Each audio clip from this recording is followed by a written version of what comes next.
everyone. Welcome to LOCKBEARD Phenomenon number 101. Aliens attack Peru. It is August 12th, 2023. For everybody that's new, every Saturday, 6 p.m., we do this paranormal-oriented live stream. And live streams that happen at other times are random. And the subject could be almost anything. Let's see who's already in the chat. Nobody over on Rumble chatting, but we seem to have twice as many viewers over on Rumble. So we'll take you how we can get you.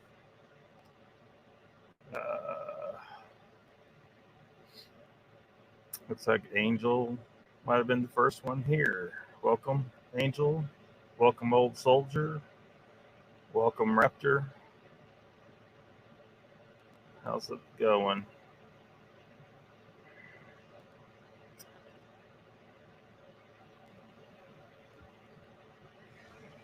So, I think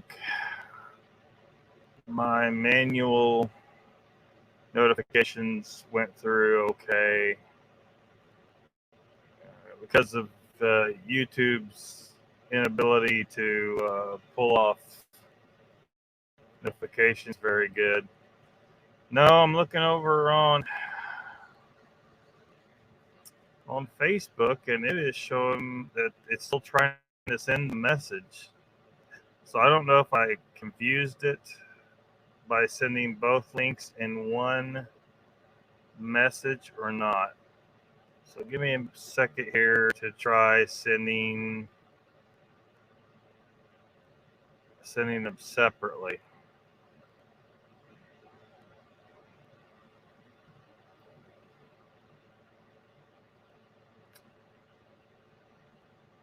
Maybe YouTube's jacked up or something. I don't know. But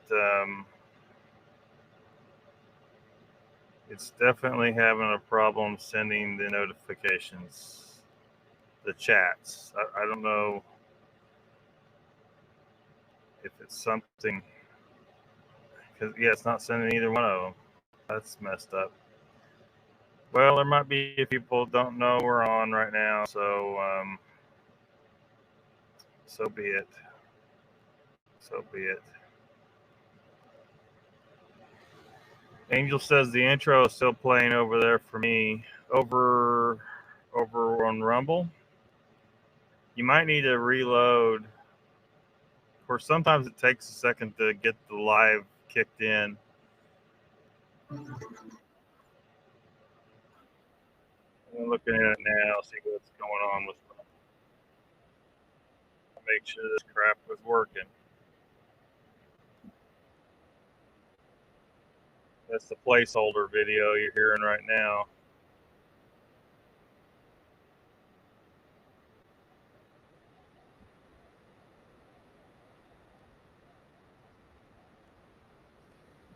Maybe we got a problem on the Rumble too, I don't know.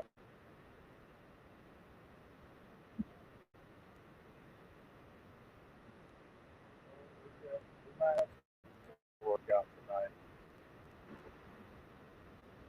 And the Facebook notifications are still saying sending, so those must not be going through for some reason.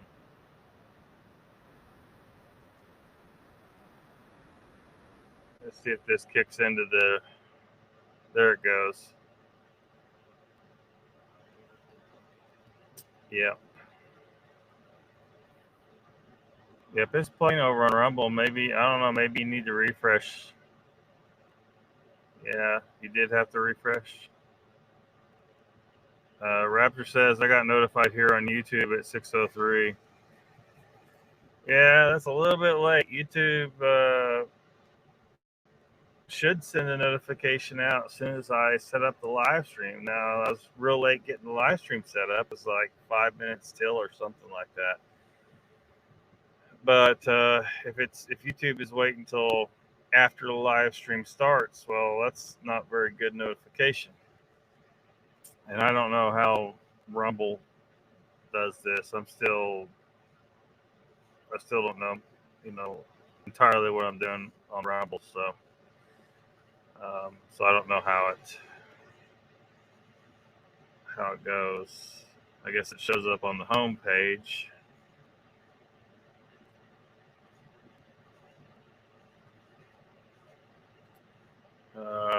Danny Series says greetings from South Carolina. Just got it 1 minute ago. Yeah, that's why I need to get where this. I don't know the Facebook I've been sending a group chat, right, where I send the link directly to both the YouTube and the Rumble live stream. So you get a Facebook message, and it has the link to both, so you can just link right over to them off your Facebook message. So I set up a group chat. I guess we could go into what was going on. So I think because where someone else suggested it too, but Donald suggested setting up a group chat on Facebook to send, because a lot of people don't check their email. Like my email is always open, so most of the time I check my email pretty regularly, like a few times a day regularly. And it also, my computer pops up a little message over here. If I happen to be looking at it, I'll see it. There's no, I think, well, there might be a sound. I don't know. But I don't pay attention to sounds because I try to, because I don't need to check it right now. I'll check it when I check it, so I don't like the dings and the buzzers, and no, I'll do it when I get to it. But not everybody checks their email all the time, so that makes sense. So I set up the group chat, and then so immediately there were people that weren't happy about that.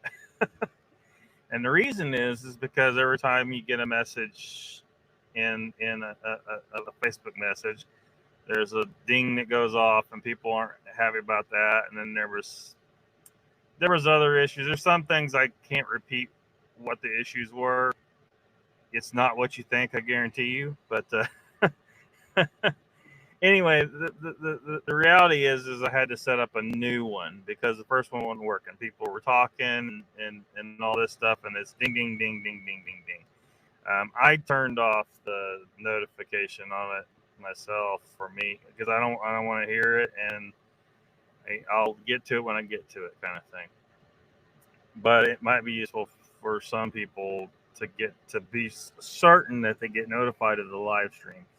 So if you want to get on that Facebook group chat, assuming it's going to work, where there's no chatting, nothing, don't send any messages to this group chat. The only purpose for it is for you to receive notification that the live stream, because the random lives, you don't know, like, that well, everybody's been here, for 2 years, that LOCKBEARD Phenomena live stream is every Saturday at 6 p.m. Central. However, not everybody knows that, number one, but or people forget. But also, random lives happen any day, anytime. They're random. That's why they're called random lives. So that'd be a benefit to you to get a notification directly from me via Facebook Messenger that the live stream is about to start. And a lot of times I'm only 5 minutes early, but that's as early. It's as fast as you can get the notification, because YouTube didn't get the notification out as fast as I do with email and Messenger for a lot of people. Some people it does. It just depends. YouTube's really hit or miss. So if you aren't linked up to me on Facebook, what are you doing with your life? But anyway, if you want to get on there and get those notifications that way, or I've been sending. I hate to have to do both Facebook and emails, but that's just the only way I think it's going to work. Because some people don't say that email doesn't work for them, and other people say email works for them. there's just no way to have a one size fits all in regards to this, I guess. And I mean, if YouTube would just do what it's supposed to do, but YouTube doesn't because they're too busy trying to censor my shit. And that's part of what it is. It isn't just that they suck; they purposely target people. Let's get real.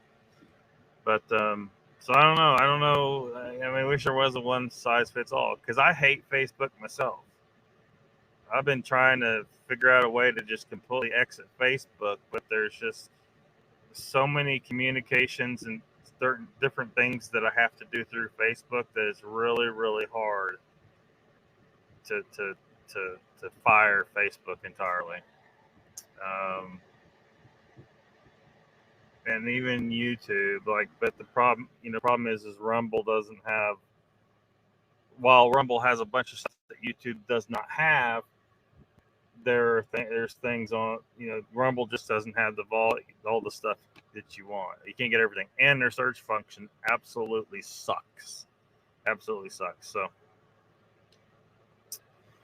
problems, first world problems, all this shit. First world problems. Yeah, YouTube sucks. Yeah.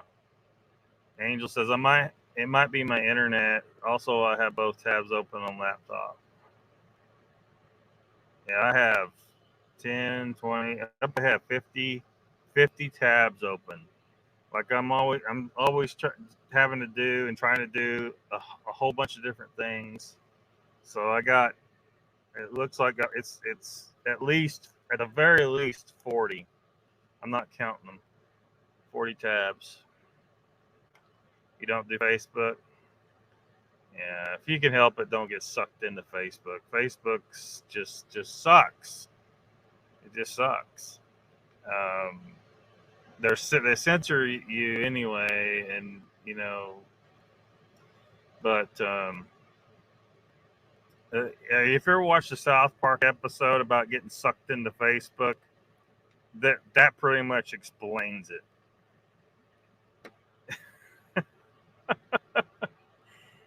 I don't want to get sucked into. I want to do the bare minimum on Facebook, the shit that I need to do, and that's it.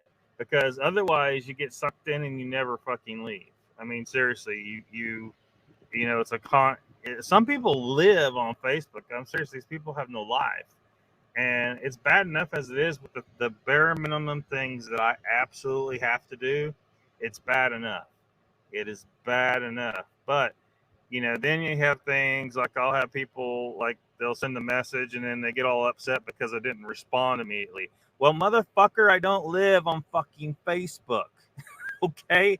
I turn that shit off. Partly because I'm sick of fucking Facebook. I fucking hate Facebook, okay? I use it for what I have to, and then I want to get the fuck off. But two, every time I turn Facebook on, it starts bogging down the computer, all the CIA satellites linking up to this shit to track my bullshit.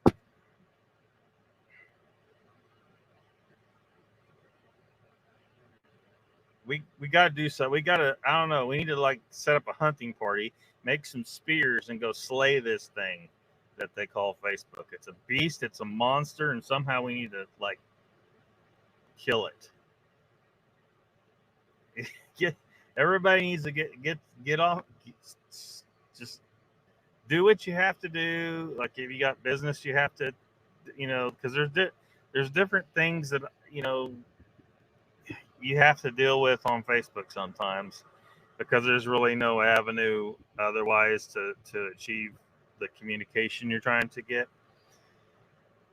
But man, if you're sucked into there and you never leave and you're scrolling and you're, messages, ding, ding, ding, ding, and scrolling, ding, ding, ding, ding, and it just never stops. It never stops. And that's what they want, because it's, you're getting that dopamine hit and all that shit. And they do it on purpose. They know how to, because they want you sucked in and they want you to stay there all day long. This is why everybody needs to consciously make an effort to get the fuck off Facebook, because it's a trap. It is a trap. So you got to be, when you have to turn on Facebook, if you don't growl a little bit because you have to turn on Facebook, then you're lost. We're never going to find you again. You're out there in the Facebook verse. Raptors like laughing. Whoops. Did I read that one? My memory depends on how much weed vodka I partake in on Saturday. I'm usually fucked. Sleeping Beauty's here. Welcome. She says Facebook. Yep, sucks, but everyone is on there. Yeah, everyone needs to get the hell off of there. Unless you're go there for what you really need or whatever. But yeah, Raptor said, no wonder your computer doesn't work all the time. I have a lot of tabs open. Well, I mean, it handles it sometimes. I mean, a lot of time it does handle it. If it's cool enough out here, then it handles things a lot better. But if it gets hot, then it starts. But and it's only certain tabs. Like if I open up Facebook, it can be a problem. Hasn't been all the time, and it hasn't really messed with me much lately, but it has a little bit, but not too much. But I got one Facebook tab open up there, and because I'm kind of monitoring this, these messages aren't going through. I don't know what the hell. So all I do is drugs, YouTube. I keep it simple. Yeah, drugs and YouTube, that's simple enough. Too paranoid for social media? Yeah, you should be. You should be. So. Probably everybody's heard about the aliens attacking a village in Peru and the Navy getting called in and all this. But how about we start with what the spin? It looks like there's this spin coming down on this here. Check out this this here, what they're saying, because I don't know, maybe I'm doing this in the wrong order. I don't know. This is what the media is starting to try and claim is going on. And then we'll get in. We'll listen to an interview with a guy who claims to be an expert. I don't want to jump on board and believe everything this guy's saying on this other video, but he seems to be the guy that knows the most about the situation. So, subscribe button below to get more of News Nation's fact-driven, unbiased coverage. Oops. And before. This has happened before. Miners will go in and try to scare the wits out of villagers by pretending to look like aliens, etc. Ben Hansen is an expert. He is like one of the best UFO investigators out there, and he was one of the first people to throw cold water on all of this. So what was your first... What makes him an expert? You're sitting here telling us he's one of the best UFO investigators out there. What are the qualifications exactly for that? This claims to be a journalist, but probably just another propaganda agent. Clue, Ben. You were so quick with your assessment. Well, thanks for teaming me up for such high expectations, first of all. So what's really weird about this, the whole thing is weird. Okay, so let's try to unpack this a little bit. The events, a lot of the events that are being reported are true. We have video of the authorities showing up. We have video of the villagers running out into the jungle shooting at something. Okay, but after the investigation, what they come out with is they say that the prosecutor says that they believe the police investigation summarizes that these were miners protecting gold, okay, with jetpacks, that they're flying around on jetpacks with hoods and masks and glowing something and going around cutting people's throats. So let that sit just for a second. It really sounds like an episode of Scooby-Doo where, you know, Mr. Withers puts on a goblin mask and is trying to protect his gold. it is almost far-fetched as the fact that the villagers believe these are 7-foot aliens. Thank you for watching. Go to newsnationnow.com. As others have commented, this sounds weirder than if aliens did show up. Okay, so you mean to tell me some illegal miners are coming into an area and they want to mine for gold with, you know, illegally. So they're going to draw a bunch of attention to themselves like this. Now you got the Navy on site. Is that what you wanted? No, that's even weirder. And they got jetpacks.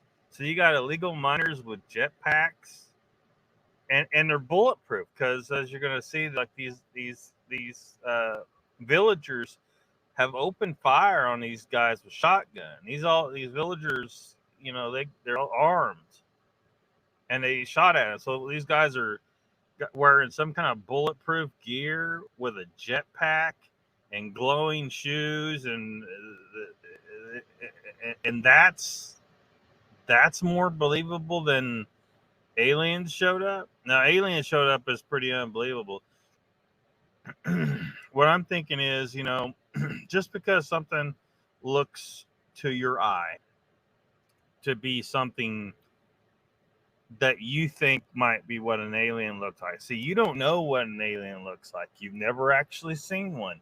You've seen a bunch of TV shows, and the idea has been planted in your head what aliens are supposed to look like. But what if what they're looking at is something that lives in the jungle, and, you know, our society hasn't discovered it yet? And that's it. Apply the Occam's razor here. If they have encountered something unknown, why are we jumping to aliens? Why did aliens fly across the universe to terrorize a small village in the middle of the Amazon? No. Or this is something that lives out there and has always been there, and that makes more sense. That's more believable than aliens or illegal miners with jetpacks and bulletproof suits on. I mean, but no one has said what I just said. No one. Everyone is either claiming that it's aliens. You'll see with this guy in a minute. He's saying they're the 7-foot tall gray aliens.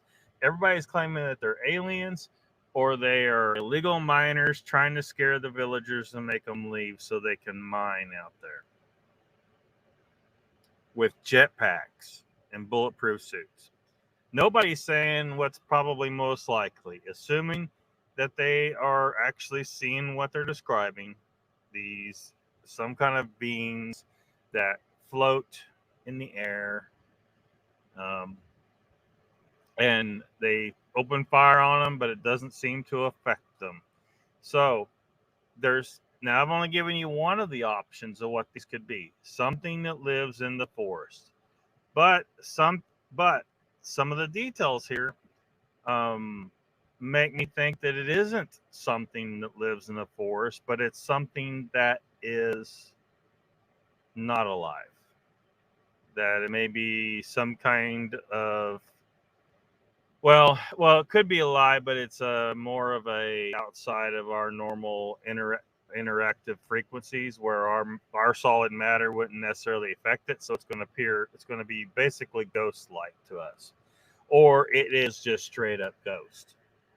So really, I'm talking about 3 different options: something that's non-corporeal, or something that is. But because they're shooting at them and they're floating around, according to the descriptions of the villagers, as long as those eyewitness testimonies are believed, then it's something non-corporeal, and it's probably ghosts or life forms that exist outside our normal physical interactive range, if that makes sense. Now, people are going to try and throw the word interdimensional. Don't know. It's just ease up with that interdimensional. There's no interdimensional. Okay, there's no the way the word. There is just one universe. Okay, there is just one universe, and you perceive, imagine there's a spectrum that goes on forever, and you perceive in this little narrow range you can interact with. And there's the frequencies go on forever. And there's stuff out there living in those other frequencies that you can't see, you can't touch, you can't interact with normally. But occasionally you do see stuff, maybe there's some kind of vibrational fluctuation or something, some kind of hiccup that allows you to see something that's there, and it's physical in those ranges with other things that exist there with it, but it's not physical to us. So it might as well be a ghost. And the chat's starting to fly. Sleeping Beauty says, laughing my ass off, Donald's. Donald's not even here. You mean Danny? Yeah, Donald's not here. Well, he might be here. I haven't got that far down in the chat yet. Angel says, that might be my issue. Facebook open also +2 scanner apps. Yeah, try running without Facebook and kind of pay attention. Because I've definitely noticed it. In fact, Facebook occasionally completely shuts the damn computer down. It sucks. Facebook sucks. I'm telling you, they're linking up to all of them CIA satellites. Danny says some people say it's a hoax. My jury's still out.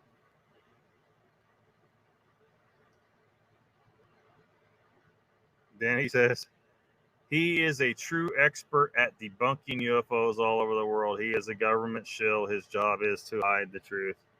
Oh, you know the guy? Yeah. So basically what you're saying is to your estimation, when this guy shows up, you're about to be lied to. Your Raptor says, you guys know there's no such thing as aliens, right? Especially from outer space. Well, of course there's aliens. Why wouldn't there be aliens? Now, are they here? Well, that's a whole different story. I've discussed that before. We can get into that if you want, but I gotta deal with a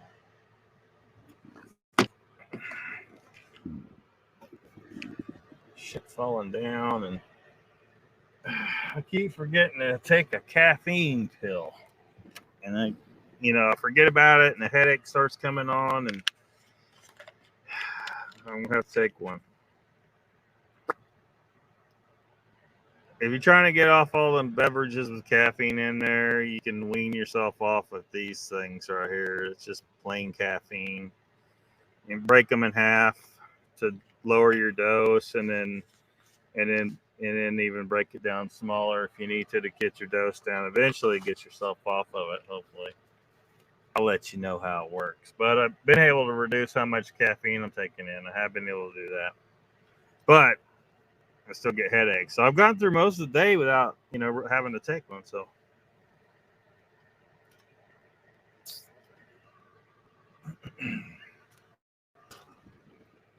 it's getting better.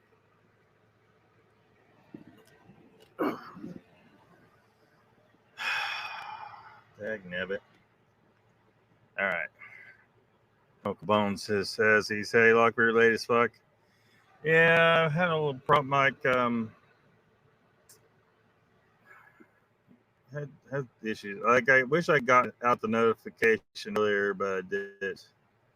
For one, I don't know how well YouTube's setting them out. Some people said YouTube didn't get the notification to them until after 6, and then Facebook, the notification I sent on Facebook, it looks like it's not working. It says sending, and it's just stuck there. Maybe if I reload the page, screw everything up. Reload the page.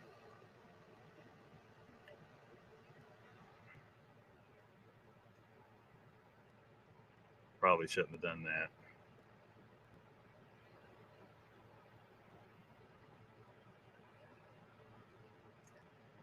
Yeah, it didn't. Those messages are gone. They were completely gone.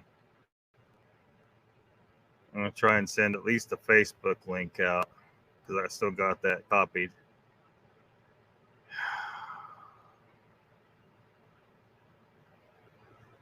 I don't know what the problem is here. And the color changed on it. Like, man, there's some problems over this stupid thing. I don't know. Have to work on figuring that out later, I guess. Then he says they really look like lizards. Ask Mr. Lee. I would if Mr. Lee would show up anymore. You know, I don't know. Like some people are acting like there's something wrong. Like it isn't just that he's taking a break. So I don't know, like if something's happened to him. But he was here last week for a little bit. So I mean, clearly he's not in a coma or anything. Sleeping Beauty says Raptors lost space out there to be nothing else. Danny says, I asked on chat unidentified S4 if they were some kind of Jurassic cockroach. Yeah. Raptor says, the only thing I could think of is sounds like the cartels bought a bunch of jetpacks. Now they got the wrong guys doing this and stealing what they can and terrorizing people. Well, I don't know, man. That sounds really that's reaching. You know, I mean, it's possible, I guess, but Danny says, out of the millions of UFO reports and millions of abduction stories like Betty and Barney Hill and Travis Walton, it only takes one to be real, and chances are at least one is real. Perhaps, yeah. I mean, I think there's something going on. I just don't think it's alien. You know, like I've said before, those little grays look like a little type of human with a big head, big eyes, and stuff like that. But they look, when you're talking morphology in animals, you know, and we talked about the morphology of Bigfoot too, how Bigfoot, morphologically speaking, is human, very human. Hood nose, the feet are shaped like humans, they stand upright like humans, and they're definitely pretty smart because they managed to stay a step ahead of us. They're human, you know. But just because they're covered in hair, people start thinking, it's a gorilla. No, just because it's covered in hair doesn't make it a freaking gorilla, you know, or anything close to it. You got to look at all the characteristics. Hair is something that can be easily changed. And it wouldn't take very many generations at all of selective breeding to make something hairier, and it's nothing really drastic has changed evolutionarily speaking. You just got hairier. It's really easy because all the hair follicles already exist, fully functioning. It's just that in humans, you know, we don't get a lot of hair because we're semi-aquatic. And which we talked about, you know, when talking about the aquatic ape hypothesis and stuff like that. We have a bunch of semi-aquatic adaptations, so we have reduced hair, just like a dolphin. A dolphin still has hair, but it's so reduced and so fine that you can't, when you look at it, you don't see it. You have to look real close. But if you were to give the proper selective pressures to dolphins, they would get hairier if necessary, depending on the conditions, right? But for them, because they went the full 9 yards of aquatic, they got their hair reduced completely. And so yeah, morphologically speaking, these aliens look an awful lot like humans. So we got things on Earth that look more alien than those gray aliens. Octopus, for example, that's pretty damn alien looking and pretty smart. So why don't we got something with tentacles that showed up on Earth? Why is it something that looks almost relatively speaking, to all the different types of life that it could have been, why does it look almost exactly like humans? They don't make any sense. That really, you're taking some serious, logical bending over backwards jumps to claim that the gray aliens that people claim they see are from another planet. I think it's way more likely that they're a type of human, that they're from here, they're a race of people, and that's it. But people don't like that. They want stuff to be alien and magical and all these things, and they don't like them, or they don't. When the logical explanation isn't fulfilling their fantasies, they want to reject it, and so they're biased. They can't even consider a more logical explanation, because they want it to be magic. So. And then also, to find so many so-called wrecks, from something, these aliens, they want me to believe these aliens were able to cross the treacherous universe all the way to Earth, and then they get here and somehow they hit a speed bump and crash. Apparently quite a bit. They can handle the whole damn universe, but then they get to Earth and it's, oh shit, we've lost control of the craft, we're going to crash. Or all these UFOs are something that was developed here by humans. So you're going to find in archaeological digs, you're going to find, first generation, second generation, third generation, going on and on as they developed the technology and got better and better. And there's going to be some of that shit around, or probably crash some of that shit, because the reason why we're finding so much of it is because its entire developmental history was here. So, but people want it to be aliens. They want it to be aliens so bad. You got people out there that think they're half alien. They think they got alien DNA. Now, you could go to any geneticist and get confirmation that your DNA comes from this planet, period, 100%. Humans are not half alien.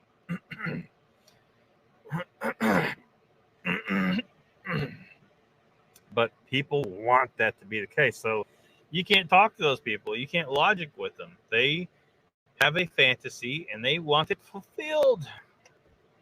So, yeah, it'd be cool if aliens to show up as long as they're nice. But I see no evidence that that's happened yet. Danny says, so we definitely have a problem. Stephen Beatty says, I feel like there's definitely evidence that they don't want us to know about. Yeah, I just think it's not alien. I mean, it's possible that our governments have been contacted by alien life outside Earth, but the gray aliens that people describe, I'm not buying for a second that that's alien at all. I'm not buying it. Danny says, I feel the same way about weed. I'm going to have to smoke one. Sleeping Beauty says, and I also believe that they're going to come out with projectors that try to make people believe crap that isn't. Yeah, like the Spider-Man movie, the more recent Spider-Man movie, where they used holographic technology to make it look like some shit was happening that wasn't. So you're not going to be able to believe shit anymore. It's hard. You see a photograph. I mean, you see that goblin alien in my that right there. I mean, that's an AI created image. A lot of my images lately in my thumbnails have been AI generated images. Sometimes I modify them myself some, but nothing complex. But they're completely fake. Completely fake. Pretty soon they're going to be able to make believable video of Tom Cruise, in some action scenes, and you won't know any different. And it'll be completely fabricated by computers. So, Danny says humans do get a lot of hair in some cases. Ever see George the Animal Steel or them wolf boys with the hypertrichosis? Yeah. I mean, that just proves it. It don't take much to change how hairy a species is. And when you see cases like hypertrichosis, I think it's hypertrichinosis. Anyway, it shows you that those aren't even species-wide selective pressure changes. That's a genetic anomaly that caused excess hair to grow. It's really easy to change that trait. And but unfortunately, a lot of people don't see like a lot of people, like if I shaved my beard off, a lot of people wouldn't recognize me because different people focus on different things. Some people actually would know my eyes, but a lot of people, you take the facial hair off and turn into a transgender by being in the face like a woman, then they're not going to recognize you. And so, when you're dealing with someone like that, they're not going to recognize that what they're looking at is human under that hair. 100% human under that hair when you're looking at Bigfoots. Then he says, if you were a true Star Trek fan, you would know why most alien species are humanoids. Oh, hell.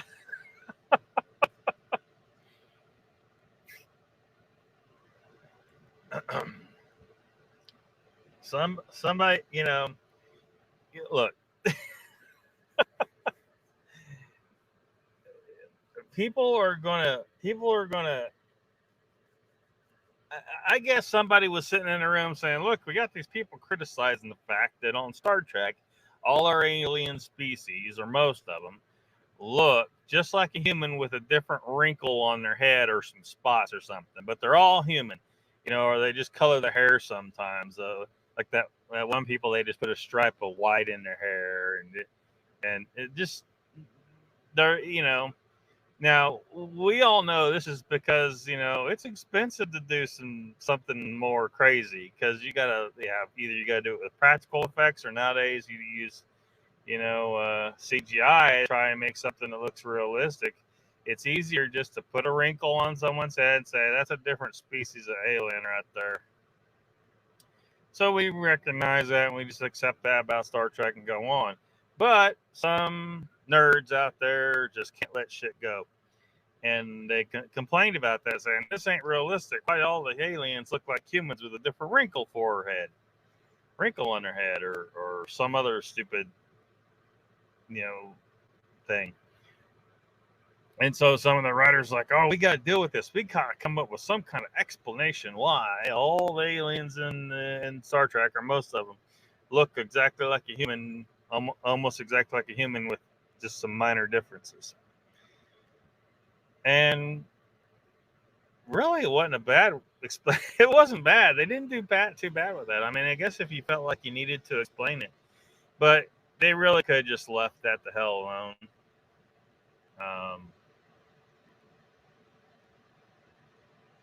They really could have just left that alone and not mess with it. Just like they could have left alone the whole thing about the why did Klingons look just like humans in the original series, but then when you get to the next generation, they look like the Klingons that we all prefer now, because that's definitely better.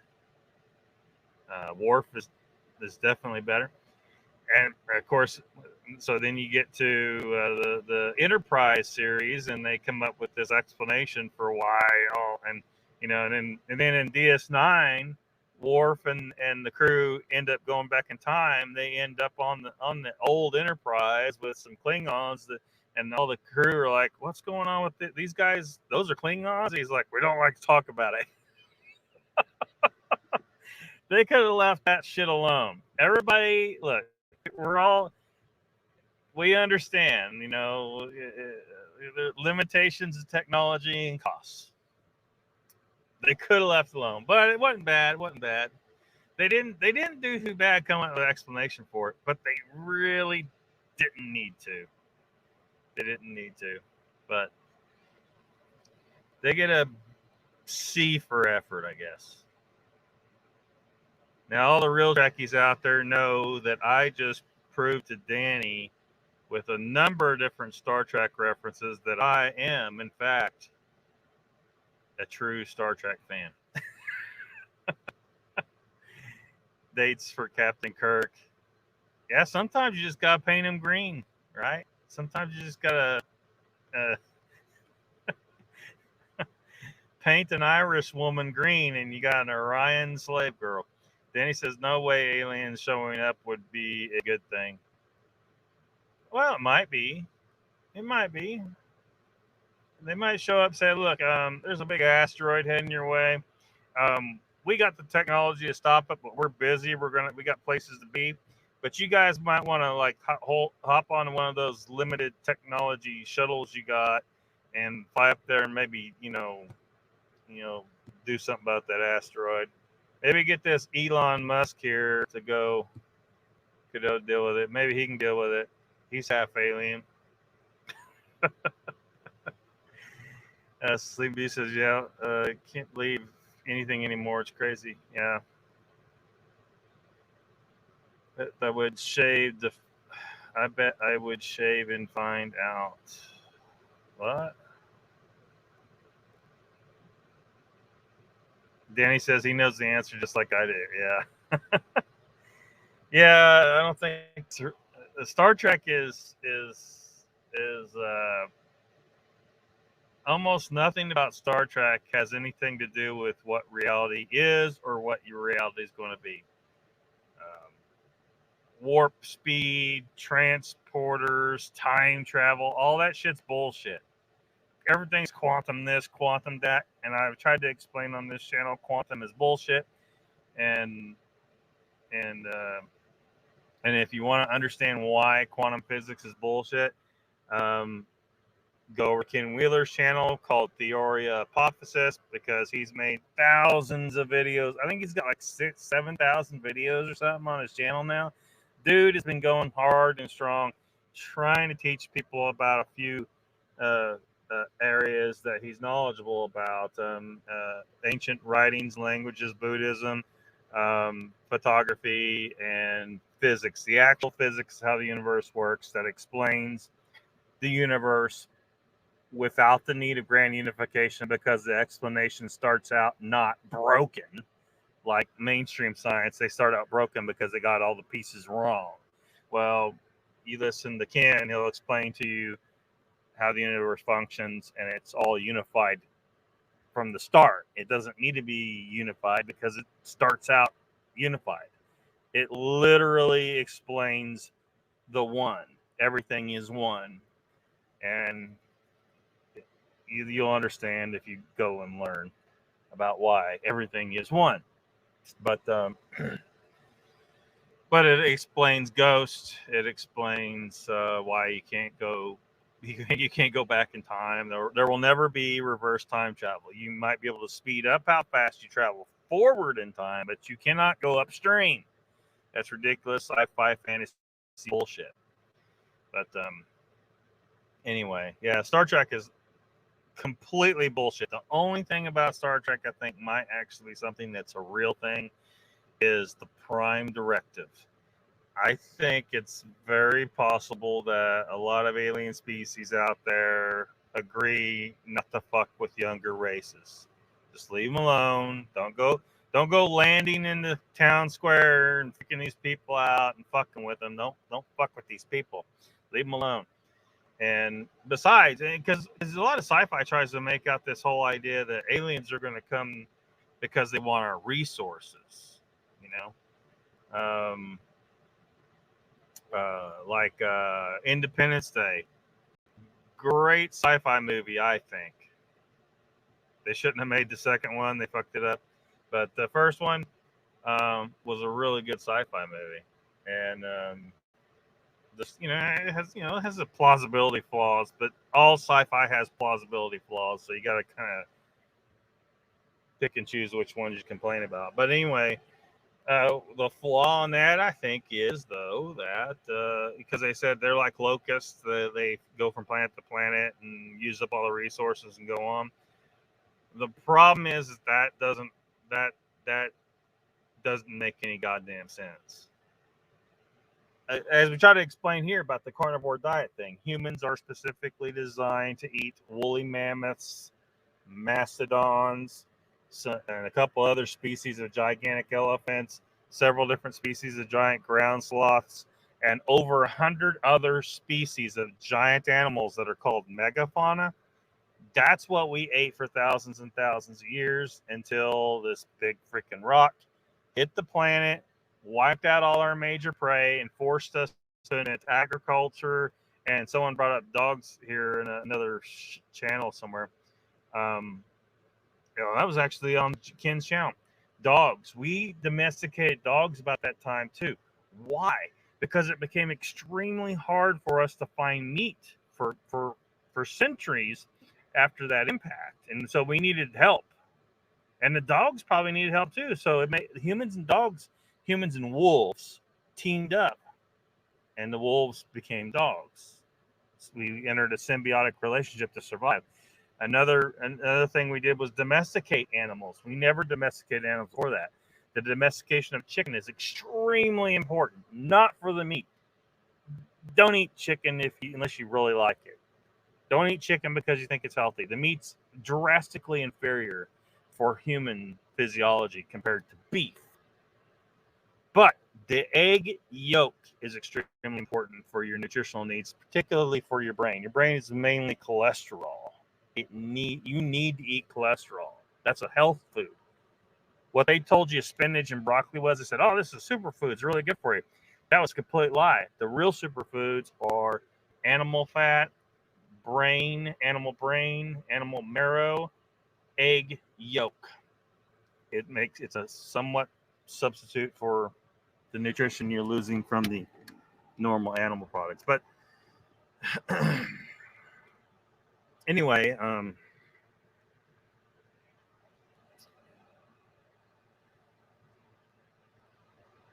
build a race.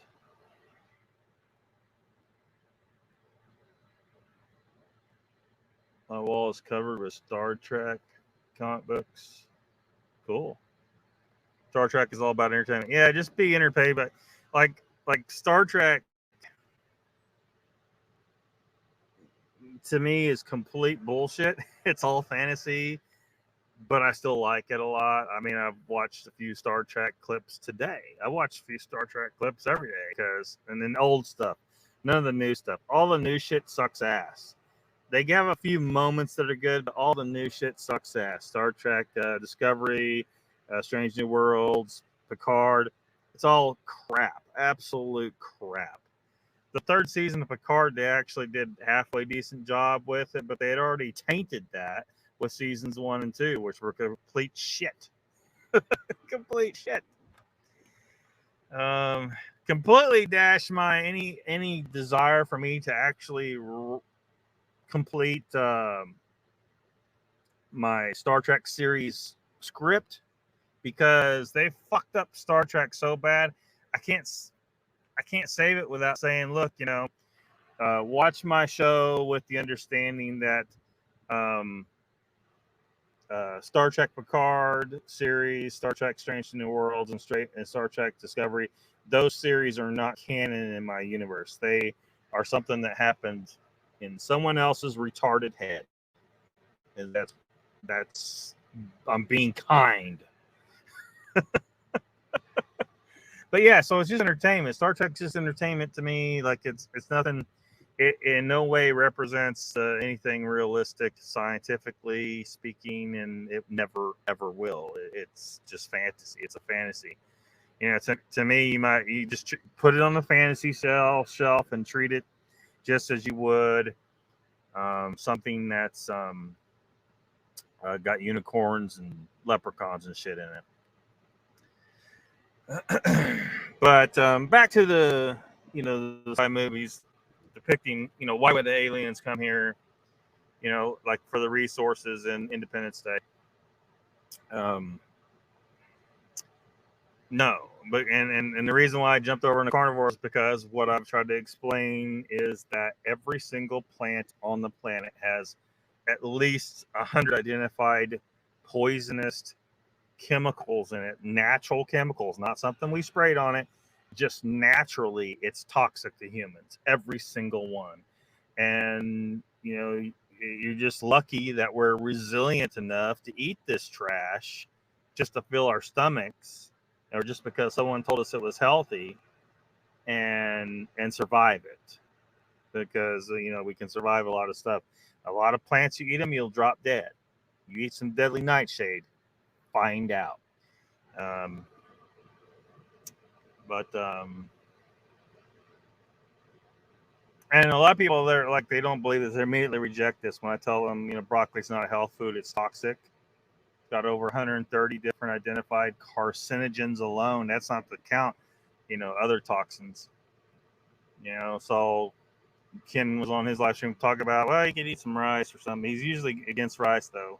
He's kind of against rice, but when people are talking about survival food and stuff like that, rice tends to come up, and I think it's a bad idea to use rice because rice is poisonous, and the whole idea that brown rice is better than white rice, but the problem is the anti-nutrients. The brown rice actually has more anti-nutrients. Anti-nutrients, what's that? Something that keeps you from absorbing nutrients in your food. So you might eat a perfectly good steak, but then you put a bunch of anti-nutrient plants next to it, and you're less able to absorb the nutrition out of that steak. But again, getting back to the aliens in regards to that, if all plants on the surface of the planet are toxic to humans and we originate here, how toxic do you think that shit is to the aliens? Even the animals here are probably going to be toxic to the aliens. Their physiology is not remotely geared or designed to consume anything that's alive on this planet. So they're not coming here to eat something.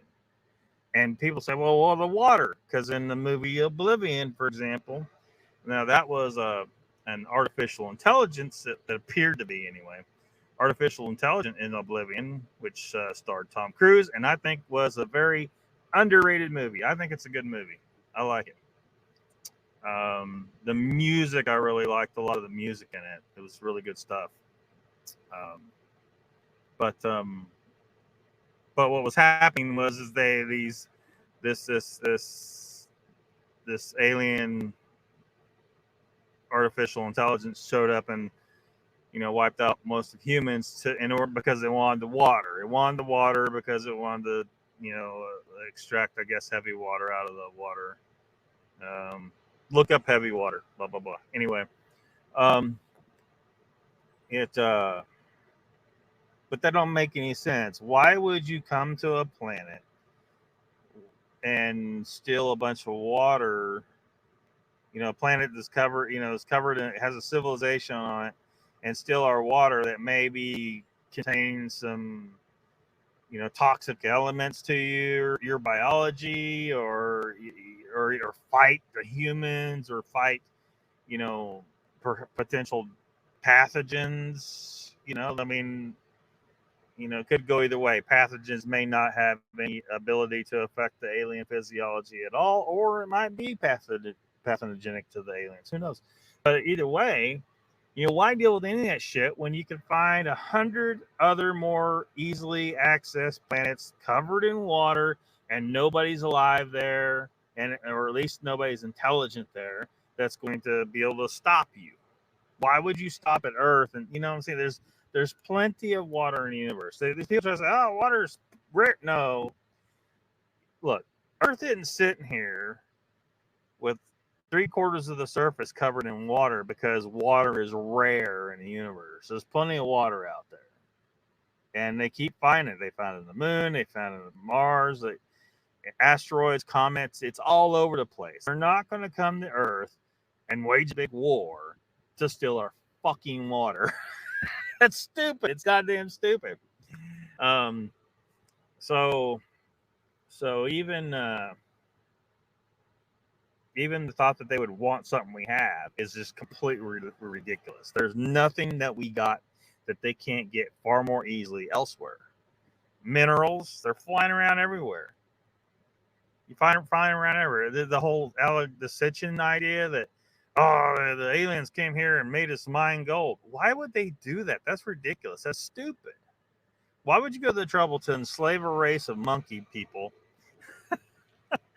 some hominids, to mine gold off the surface of a planet? The surface of the planet's going to have the very least amount of gold compared to the interior. So what you really want to do is do a little mass spectrometry. You know, turn on your sensors, your Star Trek sensors. Anyway, you want to find a planet that's been blowed up, right? A big asteroid come along, hit this planet, broke it into a million pieces, and then went flying out. And some of those interior pieces, those core fragments of that planet, are going to be loaded with the heaviest materials, the heavy metals. It's going to be a whole bunch of gold in that. Go grab one of those chunks of rock, and you got all the gold you need. You didn't have to fight anyone for it, or enslave anyone for it, or even overcome the gravity of a planet to get to it.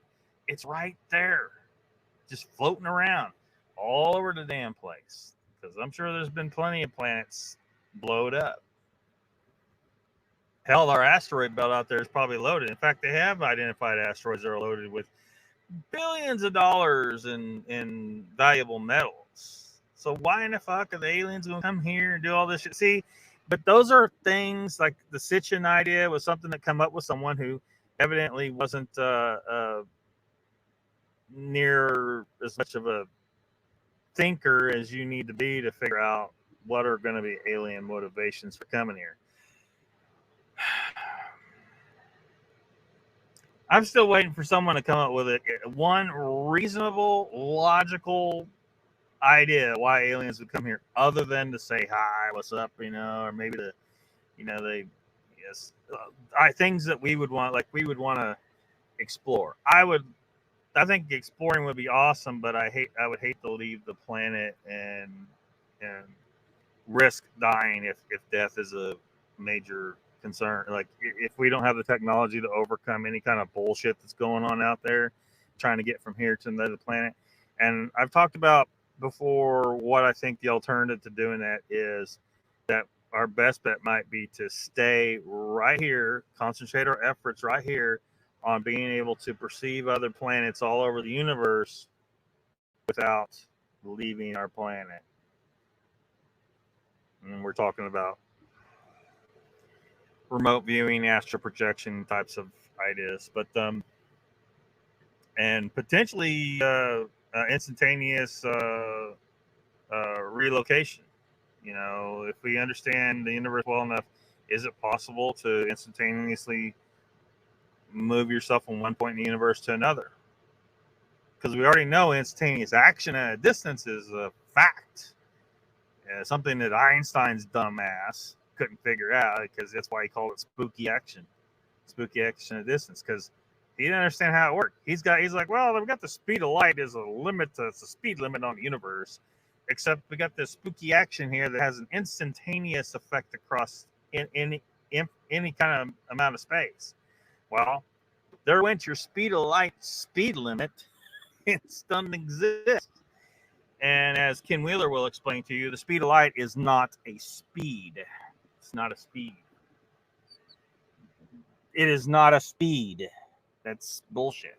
That's a misinterpretation of the observations of our mainstream scientists who, got their heads up their ass. So I used to believe it. I was, went to the same college as a lot of these, some of these guys went to, same university system, and they teach these things as if they're fact. But if you dig and dig and dig, and if you actually allow yourself to think outside the box, don't just sit there and listen to this, especially something like, I like to use the double slit experiment as an example, because you'll sit in a class and they'll tell you, well, the double slit experiment, and you get a different result based on whether or not you're observing the experiment or not observing the experiment. And we were expecting the answer to be either particle or wave. and you get particle and wave depending on whether it's being observed or not observed, and so what they do, instead of saying, well, there's something wrong with the question we asked, maybe we're assuming something. We're assuming that this thing here is going to be a particle or a wave. Well, what if it's neither? What if it's neither? Maybe you don't have it. Maybe you're not smart enough to ask the question correctly. And instead of going back to the drawing board and trying to figure out what is wrong with their question, because the answer certainly doesn't make any goddamn sense. It don't make any goddamn sense. But instead of doing that, they just threw their hands up and said, it must be both. Oh, what a bunch of lazy cop-out fucks. The fact is, it must not be both. That's ridiculous. And oh man, we don't want to go down too far down that rabbit hole. If you want to try and understand more about why that shit's bullshit, go over to Ken's channel. Again, he's the guy who spent thousands of hours, put thousands, well, probably got 1 million hours up for all I know. I don't know how many hours he's got, but he's got 7,000 videos up, and a large proportion of those are scientifically oriented, and we'll explain in some of them the physics of what I'm talking about. And the double slit experiment's a good example, though. If you sit in that course and you listen to their explanation of that, and most students are just going to go on. They're not going to question it. They're like, well, those guys are smarter than me. I don't always assume that. They might be. Or they might be just more brainwashed than you are, that they believe that shit, or they're stuck inside a box where they can't think outside the box. They need a fresh perspective. Because and plus they're getting their money from somewhere, and I think the government wants them to give a certain answer, so they keep giving the same answer. And then so we end up wasting billions of dollars on shit like a particle accelerator, which is bullshit. You could give those guys a room full of Tinker toys and let them just sit there and play with that all day, and they would accomplish more science. They would accomplish more science instead of this fucking particle accelerator. And you hear this shit where people are like, oh, they're going to accidentally create a black hole and destroy the planet. Don't worry. They're not going to. The worst thing you're going to do is create a small breeze. And that's probably just because somebody ate beans for dinner. Those guys aren't accomplishing shit, but wasting a lot of money. That's all they're doing. They're not accomplishing a goddamn thing. Why? Because they're assuming shit's particles that isn't particles. The fundamental problem with the entire thing they're doing there. It's a particle accelerator. We're a particle smasher. You're not, if you don't understand that what you're smashing together is not particles, then, you're not going to accomplish shit. Nothing useful anyway. Nothing useful. So, but yeah, again, the aliens aren't going to come here for our metals. They're not going to come here to eat us or eat anything. They're not going to come here to steal our water. These are all ridiculous concepts. This is sci-fi, fantasy sci-fi. I hate to call it just science fiction. It's fantasy. It's fantasy. So, Star Trek is all about internet. Danny says, you ever hear the story about the remote viewer Ingo Swann? Yes, Ingo Swann. Suppose the remote viewed some of the alien species that had something like the Federation. Funny they say Gene Roddenberry was the note guy. That's where Star Trek came from. I mean, I could believe it. I mean, I don't see why not. Why the advanced species out there would not have some kind of loose, association, and they all maybe they don't really do any hard regulation of shit, but they might actually enforce an idea where you don't, even if there's an alien species out there that would, for reasons unknown, want to come fuck with us just because they think it's funny or whatever, which humans might be that species. Humans are fucking nuts. I bet there are some humans out there would want to go to another planet just to fuck with people. Hey, these people are kind of primitive. Let's go, convince them we're gods and rule over them. There are humans on the planet that would totally take advantage of the situation, and that's why we need that galactic federation out there to say, hold on a second. You can do what you want. You humans, you can fly around, do what you want, as long as you just don't fuck with anybody else. Don't fuck with anybody else. You know, don't go around blowing up suns if you ever do come able. You know, don't do stupid shit, and we'll leave you alone. But if you come over here trying to do this and fuck with these people, or what, we'll stop you. And I totally understand that. So that would be reasonable. Danny says, "Hey Raptor, didn't you get blocked from stream? You get blocked from a stream yesterday? Chessboard's here. Welcome, saying hello to everybody." Danny says, "Don't disrespect the Trek." I have to. I like Star Trek though. I mean, I've watched a lot of Star Trek, and I mean, there's a bunch of I've watched episodes a dozen times or more. You know, I don't even know. I've lost count. I've just watched and watched them. Especially lately, because you can't find sci-fi hardly anymore. They don't hardly make it, or if they do make it, it's hard to get access to it anymore. So I watch a lot of clips on YouTube and stuff like that. A recent series, though, Danny, that if you haven't checked it out, you might want to check this series out. It's called The Expanse. There's a series called The Expanse. I think that was actually some good sci-fi. So you might want to check it out if you haven't seen it yet. Raptor says, Danny, yes, I riled up Nikki's channel with Jeff on air. She's sounding like Snow White Bigfoot channel, and I like her channel, but who knows? Well, I mean, one, you got... Maybe I shouldn't comment on that right now. I would love to. I'd love to do more of a deep dive on the entire scenario where why I stopped watching Jeff a long time ago, why I've stopped watching Nikki, why I've stopped watching a bunch of people. The only channels if I see them live, I'll definitely go watch them. Is Squatch America right now, because them two, they're just too nice. I bet they'll put up with quite a bit, but because look, anybody out there, don't go over the fuck with them. They're really nice people. They're really good about free speech, but they like it to keep the clean chat. They don't want, a bunch of craziness in chat, but they're really good about, if you ask a good honest question, and you're not being an asshole about it, really good. So Squatch America, and then I still watch Satch. Remember Satch Squatch Speaks, Western New York Bigfoot investigation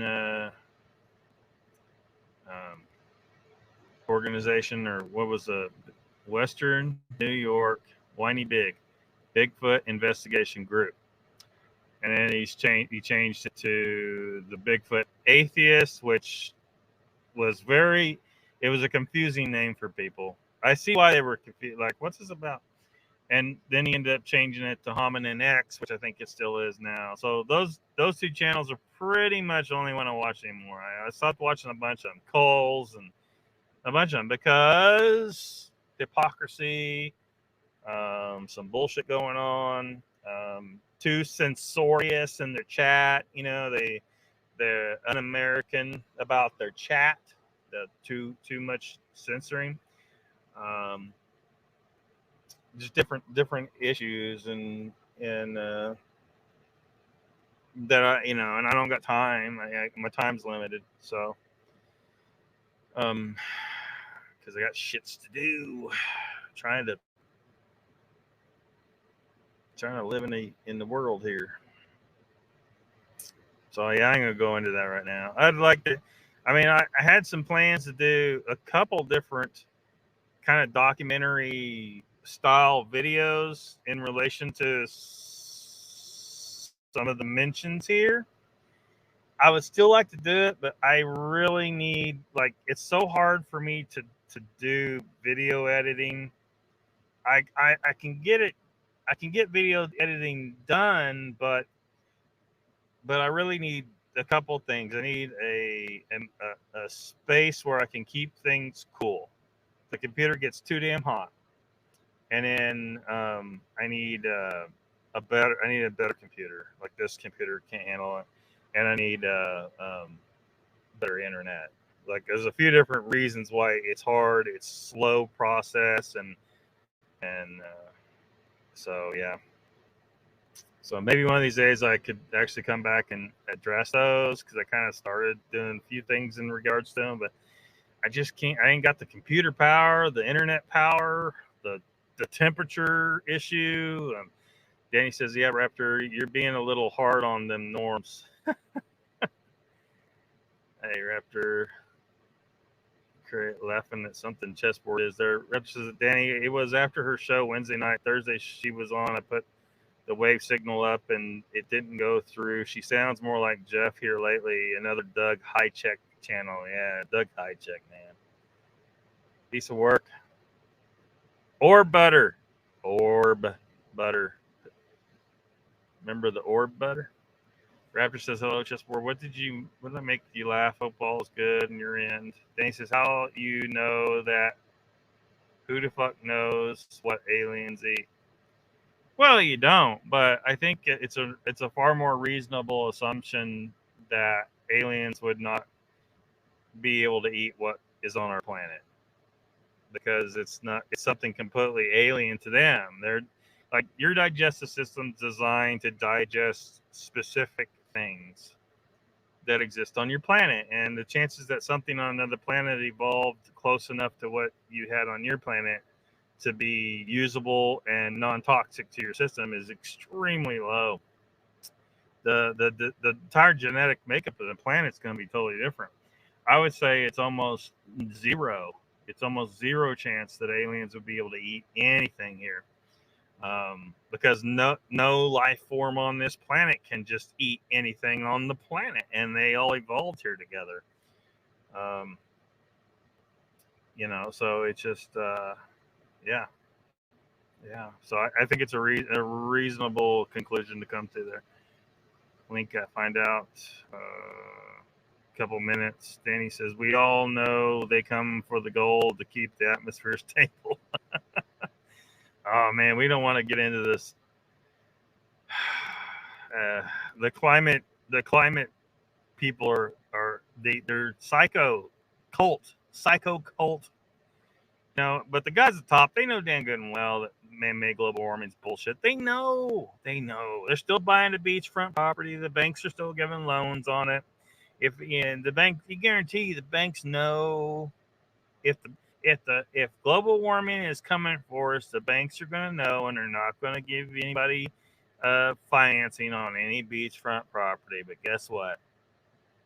They do, and the rich people are still buying it. And the guys that are telling you, oh, you got to stop doing this and this, but I'm going to keep, they're still flying around in their private jets. They don't give a shit. They're lying. And most of those guys telling you that, they don't have environmental degrees. I have an environmental degree, and I can tell you that environmental degree amounts to about, yeah. But these guys that are talking, they don't have environmental degrees, and the guys that they point to say, oh, this person says that and that, they're all being paid. They may not be real scientists, but they're bought and paid for, so they're paid to say what they're told to say. The fact is, look around, right? We've been told for decades now, oh, the global warming has come for us, and you got Florida over here, the highest point is 133 feet. So if there was any kind of global warming going, we would see a drastic change in what land is above sea level in Florida. It's all below 133 feet. So why the hell is Florida exactly the same as it was 30 years ago? Because global warming is bullshit. If you ain't figured that out yet, folks, I got a pandemic to sell you. Oh, damn, did I mention that? Yeah. Well, that's all coming out right now too, isn't it? You guys got bullshitted on that shit too, didn't you? Yeah. You fell for it. Raptor says, chessboard, that's pretty good. Been called worse. They don't bother me. Sent me an email. They come here because lizards love the red meat. Remember How to Serve Man was a cookbook. Yeah, but where the lizards these people that dreamed up the whole idea of lizard aliens are assuming that reptiles would have evolved at all on another planet. It's, maybe they wouldn't have. Maybe it was something different. And even if there were some lizards living on another planet, maybe all the animals there don't have red meat. Maybe they're all white meat, or maybe the meat is blue. We have 1 or 2 species of lizards here that have a copper-based blood instead of iron-based. They got green blood. I mean, even that there, there's a variation on life on our own planet. So when the aliens show up, they're going to be very different. So I'm not buying these grays or aliens. I think they're from here, if they're really a different entity or somebody faked them. BMG 060981. New name here, welcome. Says, I think they are here. The UFO technology scene is real and it's been around for years. Yeah, but I don't think it's alien. I think it's from Earth, ancient tech. It's ancient human technology. Ancient human technology. That's Occam's razor. It's just far more likely that it come from here for all the reasons I've explained before. So, look, chess. Why would any intelligent life from beyond come to a war-mongering intelligent life planet like Earth? Yeah, why? Why bother? That's why when I talk about Star Trek, the only thing that seems like a reasonable thing that's of reality from Star Trek would be the Prime Directive. The aliens looked at us just like the Federation would. The Federation would look and say, look, these people ain't got their shit together yet, so we're just going to stay away from them until they get their planet figured out. And then we'll come back and say, hey, what's up? BMG says there could be an earthquake coming and the aliens came up from below. Well, if we're talking about a species that lives underground, they're not aliens, are they? They're from Earth. Survive. Below to survive. Came here for the cheese pizza. That is an extremely believable theory. Uncle Bone says, chessboard, I don't mind at all. Keep those rants coming. Should I post it? Yes. You got a link. Danny says, Joe's new channel, the Hominin X channel, only 30 subs. His other one he had to switch channels. Well, I guess I better do this. Hold on a second. How far behind in chat am I? Not too far. So Danny's already got it in the chat, the link, but we'll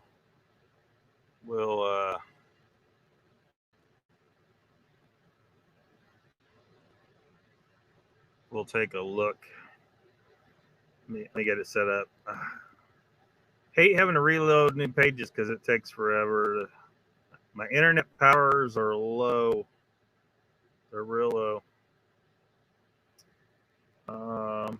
Give me just a second. Let me check on Rumble real quick. Cindy Finn's over on Rumble. She says, hi, Lockbeard. Calm down there, killer. What'd I say? What did I say? What did I say? I say something crazy?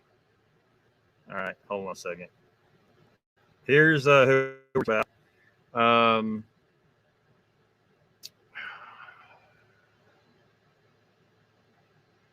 You see there it says Hominin X inquiry is what his channel name is. He's been through some different names in the past.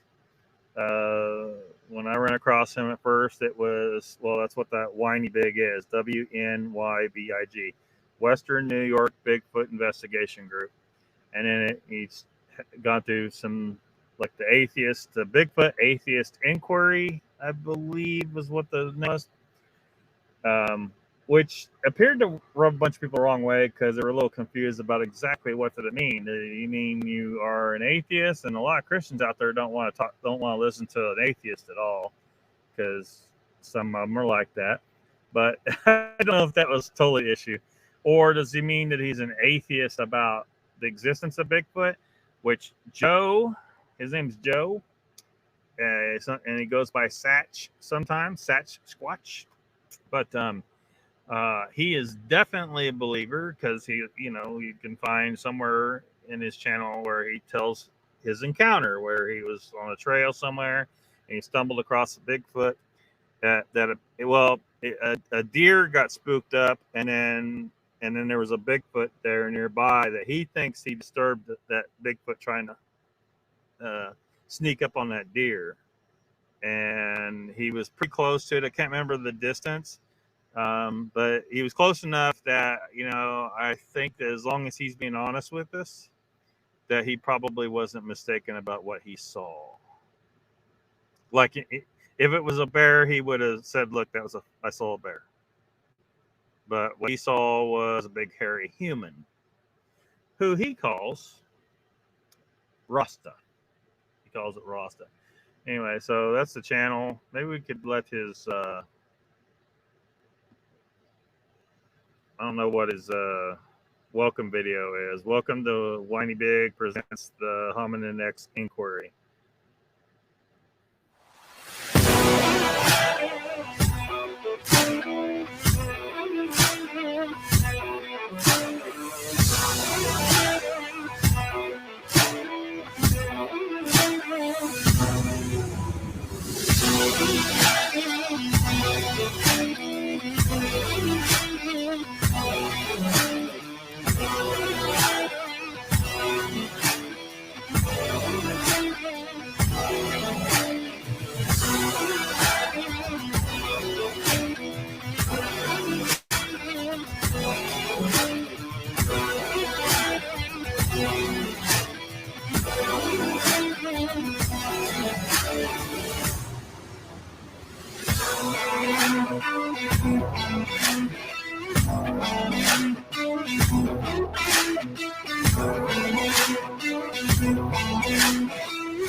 I think we're still rolling, so I guess they didn't trip the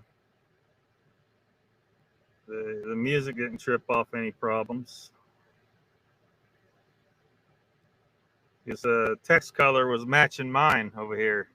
I think he borrowed it. He borrowed it from the LOCKBEARD channel.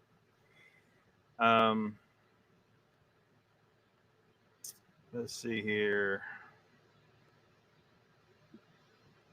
So while I'm there, better subscribe.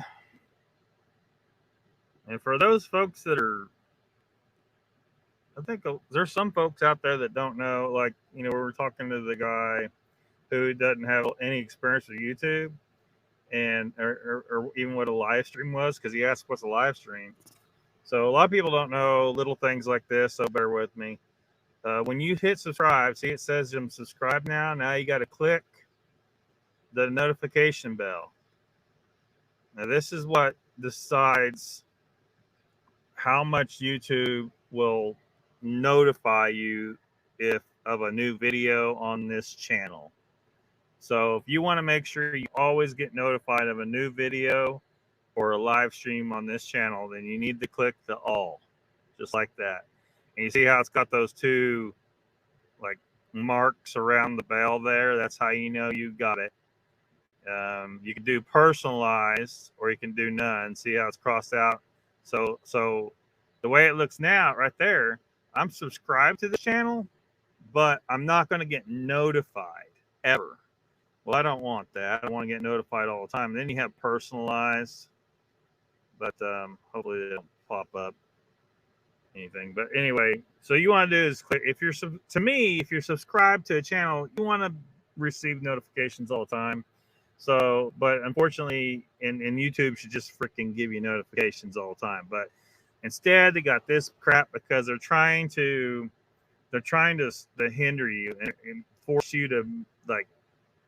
It's YouTube shenanigans, is what it is. So but you just gotta do it. Click on the notification bell and then click all. Just for Circle Bones, I read a comment today that the billionaires were going to buy the burned land in Maui. Makes one wonder. Yeah. Yeah, I mean, you got to be suspicious of everything now. You got to be suspicious of everything. It's insane. Because they're willing to do anything, man. They're evil. They're evil people. Uncle Bone says, yes, it is strange to me, all about that fire deal in Maui. Yeah. Just bought 800 plus acres not too long ago. The fat O. Raptor says, how did the fire start? I haven't seen anything about it until earlier today. Was it a volcano, lightning strike, or whatnot? Danny says, who said they evolved on another planet? Maybe they're from here a million years ago. Maybe they left and now are back. Well, yeah, I mean, there's some possibilities there. But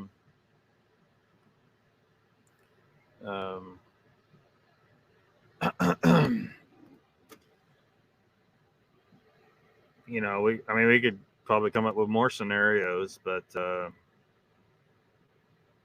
still, those gray aliens they look like little humans. So one way or another, I think they're from here. Not that it's impossible that something that looks very similar to us could have evolved elsewhere. I'm just saying, the first alien that shows up in, the majority of cases, aliens are described to look like that, happens to look just like us. Probably some bullshit right there. It's probably not aliens. It's probably from here one way or another. Angel Nolan says, Raptor, last I knew, no one allegedly knows. She owns over 2,000 acres there. Hey, they can have Maui, man. Let them have Maui, because the reality is if an asteroid strikes, and at any time an asteroid can strike in the ocean, in the Pacific Ocean, and rinse that island off. And the big O would get washed away with it. And that's just fine with me. That's just fine with me. You long-term survivalists, keep your elevation high. You're better off to keep your elevation high. If you are at a low elevation, you need to build you a serious bunker. And make sure that it's heavy enough that it won't float up out of the ground. I'm sure you've heard about like people's pools floating up out of the ground, stuff like that. If you make a bunker, you need to make sure that it won't float up out of the ground. Make sure it has multiple exits that it can hold enough air in case if there is a tsunami that comes across the low-lying land that you're on, that it's buried in ground, and even if it gets partially. Even if the water's above it 20 feet, if it's able to float, it might float out, and then you're completely screwed because you're going to be running into shit and smashing the pieces before it's over with. So you don't want that. You want it to be heavy. You want to be in the ground. You want to have air supply. But your best bet's just not to be at low-lying areas, because at any time a tsunami could occur, whether, asteroid, big earthquake, or whatever, nukes. Somebody could nuke something. And you would be in a world of shit. So higher elevations. Something special there. Be your little brother. BMG could be my little brother. I don't know about that. I got 4 of them that I'm aware of. Raptor says, yeah, it's called beachfront property. The people that live there didn't want to sell out, in my opinion. Yeah. I mean, there's a lot of potential for some serious criminal activity there. Burn out the people that won't sell and then try to take their land. There's no structure anymore. Now it's just a piece of rock. It costs less now. So you can either rebuild or sell out and go build somewhere else or live somewhere else. Chessboard says there in New Zealand for shit's fan, they can run but cannot hide. Yeah. Well, how the hell is everyone? Says Timmy Boy. Welcome to the chat, Timmy Boy. We haven't seen you in a little bit. What's the deal, man? Level out, come on.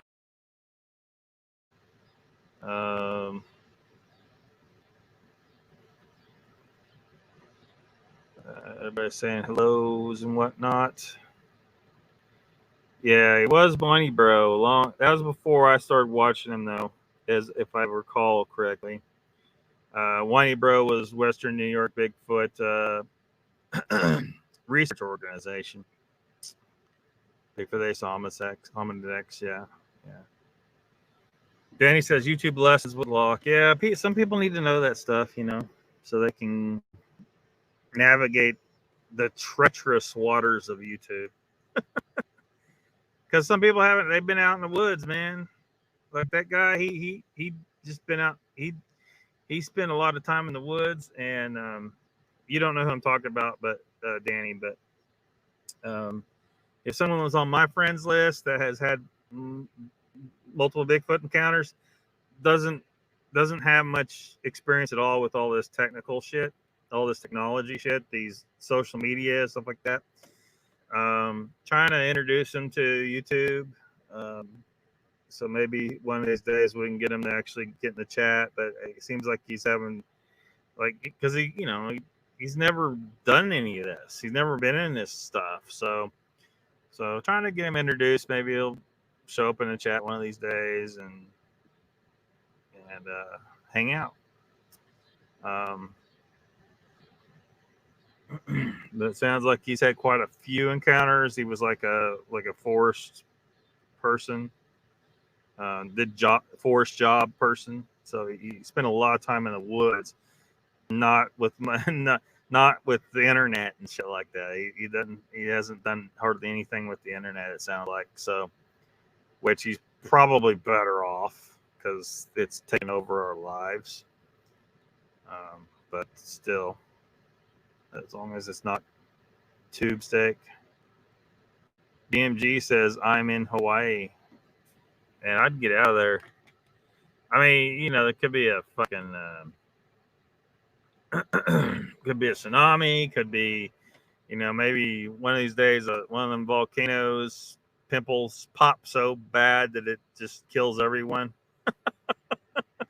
Everyone in Hawaii freaking dies. And, I mean, maybe the next time someone decides to bomb Hawaii, they don't just do a harbor. Maybe they just carpet bomb the whole damn thing. If they want to really say, fuck America.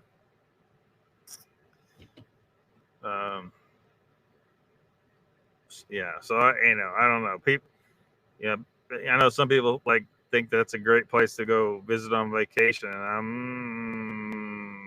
not inclined myself to go there. It's a long way to go for beaches. And we got plenty of beaches way closer to home. So, and I don't like the idea of going anywhere near a volcano. It's just, it'd be my luck that the damn thing blows up while I'm there. So, it's just better just to stay away from volcanoes entirely. There is no volcanoes in Oklahoma or any of the surrounding states. It's a good place. Good place. Chessboard says Uncle Bones, 1500 still missing on Maui. Yeah. Well, and that's a whole nother issue. Every time, look, I'm going to say I told you so every single time there's a natural disaster. If people want to say, oh, you're being a Monday morning quarterback, if you wanted to tell me that 30 years ago, fine, whatever. But look, everybody's had plenty of time to learn some pretty basic shit about how not to fucking die. How not to fucking die. And so now I get to say, I told you so. Like, if everybody built things the way they should build things, there would be no dead. There would be no dead in Lockbeard's world. No dead. The place wouldn't have even fucking burned. But nobody listens to me. They build shit that will burn. Stop building shit that will burn. It is not that much more expensive to build stone walls, concrete walls, cinder block walls, and tile roof, steel trusses, tile roof, steel trusses, concrete, stone, rock. Won't burn. Even just stucco. You could build your walls with straw bale walls, but because it's stucco, it will not burn as long as your stucco ain't broken into. They did fire testing on those walls, and they have a better fire rating than your traditional 2x4 wall. Your traditional 2x4 wall will fail when faced with fire well before a straw bale wall does. A straw bale wall has a lot of ability to resist that fire because it's encased in stucco. So yeah, in my world, look, if anyone in Maui, well, I guess we got maybe someone. Yeah, we got BMGs in Hawaii. Hey, tell those people do not build shit that. Do not build your house out of shit that burns. It's real. I wish I had that picture. There's a picture where the fires came through. I think it was in California. Because look, fires come through every year. There's no global warming. It didn't come from global warming. Fires come through every year. Okay, you should be used to it by now. But anyway, there was a like kind of a hillside. We had a bunch of big houses on that hill, and the fires came through and burned down all of those houses except one right in the middle. It was all ash and destruction, just spectacular disaster. And there was one house standing in the middle of all this shit, undamaged. Why? Because it was a stucco house with a tile roof. The fire was not able to burn it.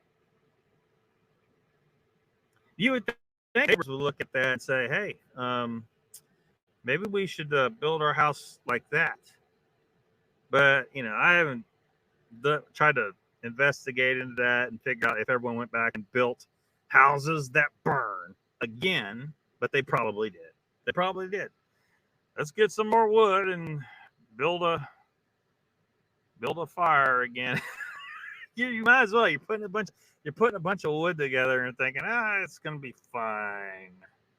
Yeah, we'll be fine. And not only that, termites could eat wood. Fungus, molds can grow in it. It could, rot.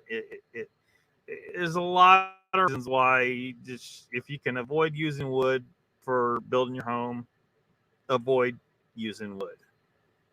And it will,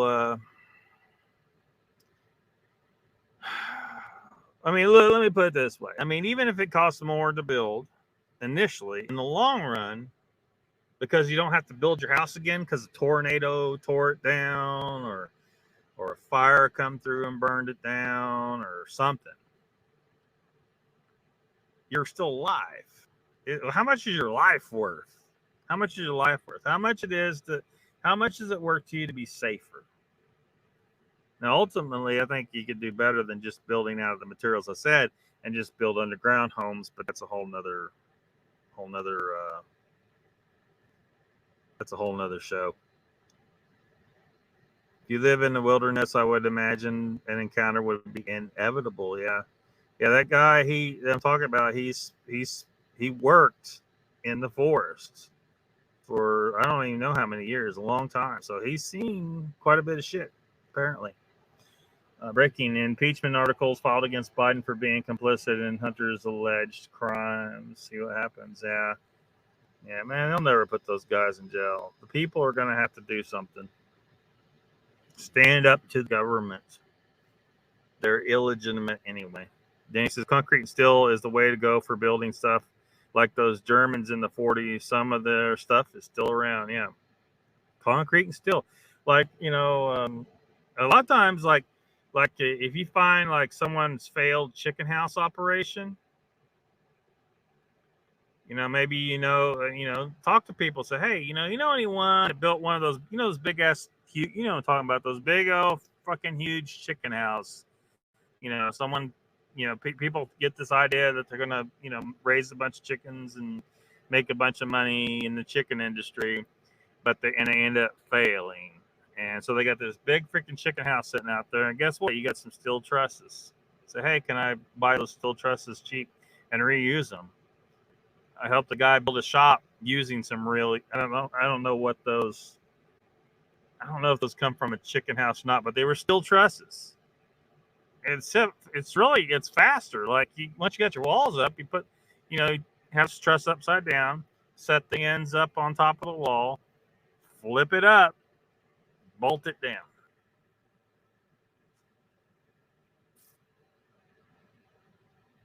Now you might still have to use some wood in some of the construction in the roof, but if it's got a metal roof or even tile's better. But well, there's pros and cons to both. So yeah, metal and stone. Stucco goes on the outside of the house, not on the inside, says Raptor. You can actually stucco the inside, and the people with straw bale houses do stucco the inside of the house. Now the important part for resisting fire is, yeah, it's on the outside of the house. The wildfire comes through, it's going to stop it. But you can stucco the inside of the house. It works just fine. BMG says the west side of all the islands are bone dry. You'd think you're surrounded by water. It shouldn't matter. Like if you build your homes out of stuff don't burn, there would not be a bunch of people dead right now. This whole thing would not even be a disaster. Everyone still have their house. They look outside. Maybe they got a few plants in the yard that burned up, but no big deal.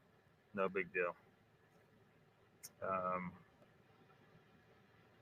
But we build shit. We build death traps. Humans build death traps for some damn reason. If our government cared about us, they would actually, because what's going to happen? I mean, you got a disaster situation, and then they got to come in with disaster relief, and people need homes. It ends up costing a whole bunch of money to deal with the disaster. That would be better if you take the money ahead of the time and tell people, say, hey, when you build a house, build one that costs a little bit more to build. We'll cover the difference in a loan or something, you know, no interest loan or something, or maybe even just give it to them, anticipating that, you know, if you're in a region that's prone to fires, that house will never burn, so you never have to worry about dealing with the pain for, you know, disaster relief in that case. Saw a news report a couple hours ago. There were some witnesses said they heard like bombs going off 5 minutes before the fire came in Hawaii. So they're thinking it might have been done on purpose. Donald's here, says, hi folks, I'm late, damn it. Yeah, I've been having, I'm gonna check on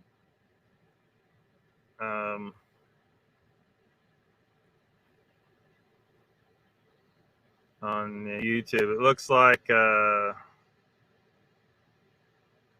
like the message did go through. It's commenting in the no comment zone, man.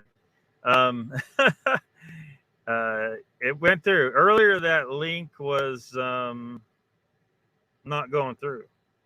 Like it didn't go through. So I don't know. It worked. It looks like it worked though. Looks like it worked. So Wit's watching. Welcome, Wit. Welcome to the chat. Donald Cabal says, Donald, hey. Saw bunkers in Germany 1967 that was 8 to 10 feet thick, still standing. Yeah. Build shit that won't ever fall, man. Build shit that won't burn. It won't rot. The termites won't eat it. I mean, there's so many reasons to build better shit. And if you don't want to build underground, at least build above ground and shit that won't burn or blow away in a tornado. And if you want insulation, like people worry about the insulation. For insulation, like if you can build a double wall, brick, and build your brick up, and then fill in between with just 6 or 8 inch gap there with aircrete. Aircrete is one of the best things you can have for insulation, and all it is foamy, like dish soap foamy. You actually put something similar to dish soap. You can actually use dish soap, but you mix your concrete and you foam it up, and then you fill the wall up with that foamy concrete, and it sets up. But you got to have like some hard surface on it, because you can like dig into it with a knife or something or anything. So you want it to be protected with a hard outer surface, but it's extremely well insulating, and it's concrete, so it will not rot. Termites won't eat it. It won't burn, so on and so forth. It's great. It's great stuff. Look up aircrete, and if you ever decide to build with it, you have to learn how to. It's not that complicated, really, but you'll have to learn how to do it. Most of the locals have wooden houses. Yeah, they thought that. Look, this is what I understand. Don't you guys got lots of lava rocks? You can build a lava rock house. That'd be freaking awesome looking. I bet you guys got plenty of lava rocks you can acquire out there. All you need is mortar and lava rocks, and away you go.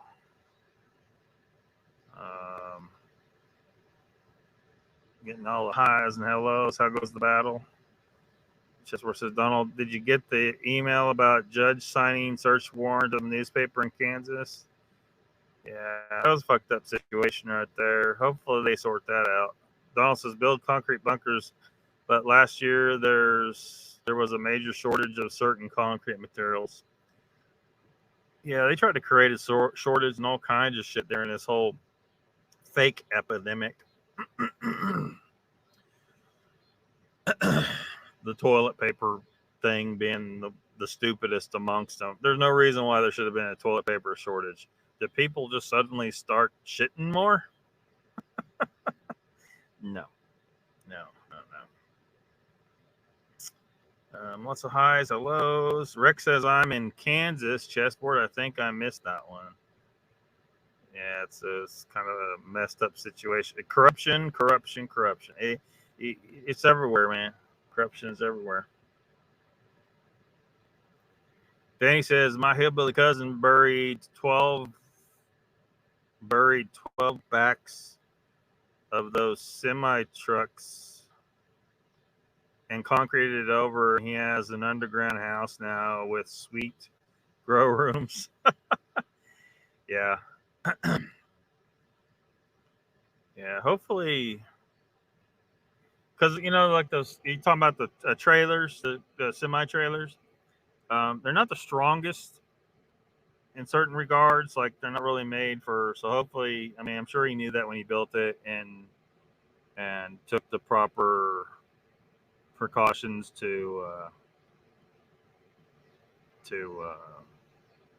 as far as the concrete and all that stuff to make it where it would work. I'm sure. I mean, obviously he did, because he did it. But the ideal thing, if you want to do something similar to that, the ideal thing is to get those big shipping containers. And personally, if I was to advise people, don't dig in the ground. Don't dig in the ground.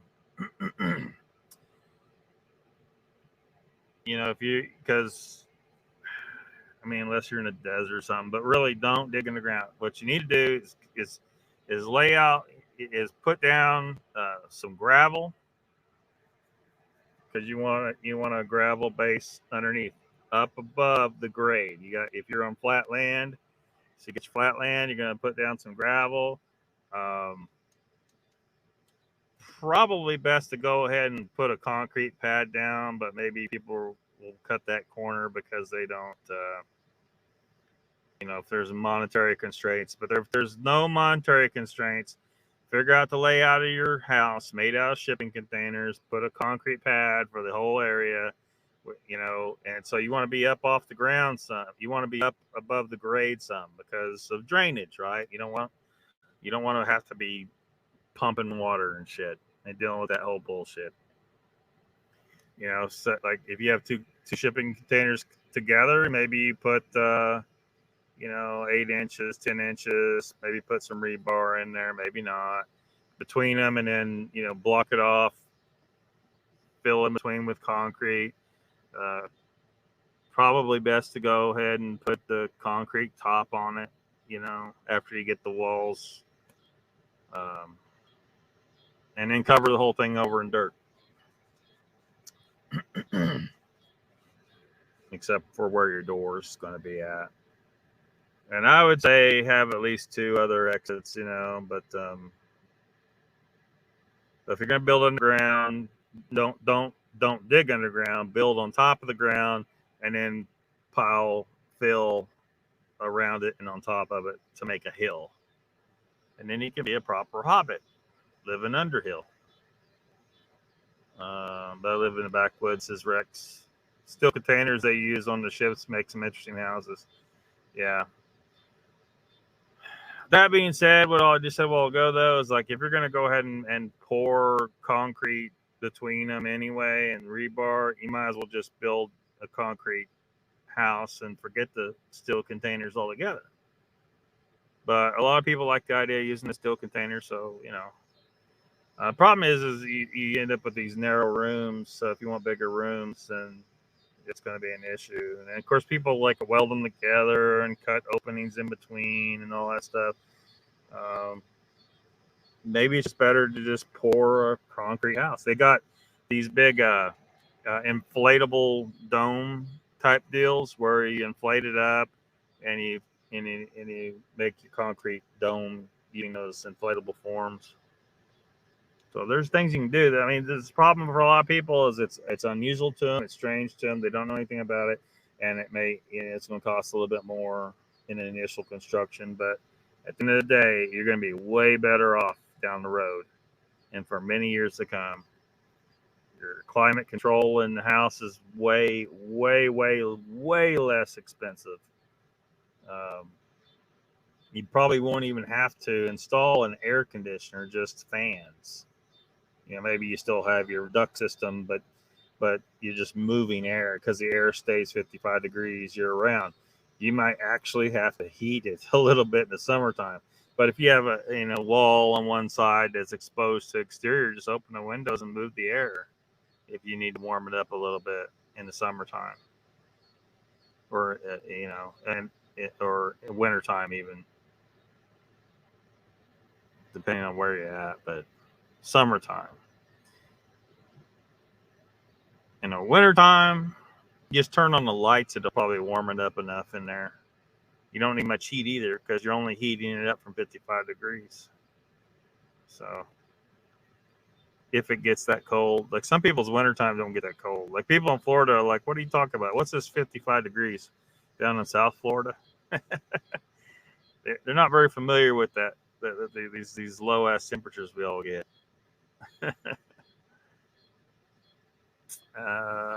Chessboard says Rex. Oh, he's sending them that link to that article. Rex says we built the insides of those containers into pretty nice houses. Yeah.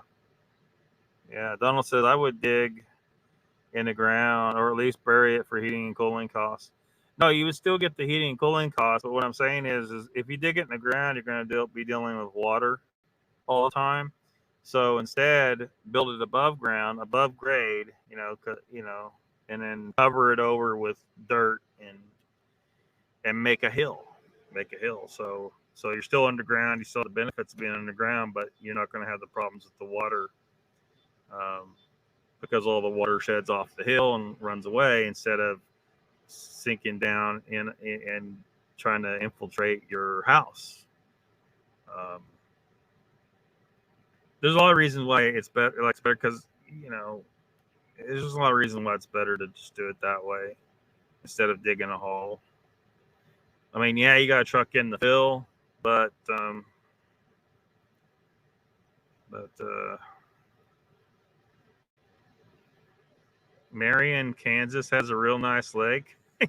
You talking about that green algae lake? Or did they get that cleaned up? Lake Marion used to be it was so bad, the algae growing in that lake, that like there was talk about like some dogs drank the water and died.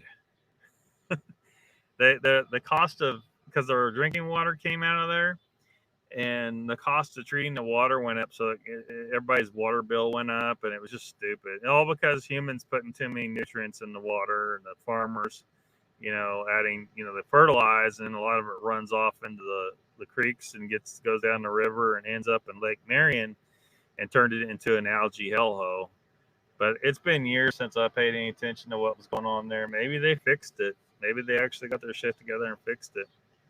Donald says, check out Andrew Camarata's channel. He has a castle made out of shipping containers. Hold on, I'll get a link. Old missile silo. Yeah, that'd be really nice to have one of those, but now you're gonna pay $250,000 for something like that, and then you still gotta like retrofit it to be a house. Camarata castle, container castle. Ancient Hawaiians use lava rock. Yeah. Why don't people listen to what the ancestors did? Those motherfuckers knew. They knew. Ancient people knew. You see, modern day people think they know better. We're gonna build out. We're gonna cut down these trees and use these flammable boards to build houses with. That's gonna be great. And the termites will eat it, and the fire will burn it, and the mold will grow in it, and it'll be awesome. Donald says that would be a cool chessboard, but what if Russia still has it targeted? Yeah, that's been a comment brought up by people. So, all right, we kind of got off the Peru thing, but let's get back to it here. Check out this some video that one of the villagers took. Let me pause it real quick. I want to make sure y'all are looking at it. Let me zoom in here. So the villagers, apparently they have cell phones, but they are not great cell phones, so that you're not going to get good images. What is claimed to be in this video is one of these aliens, or so-called aliens, that has been harassing these people.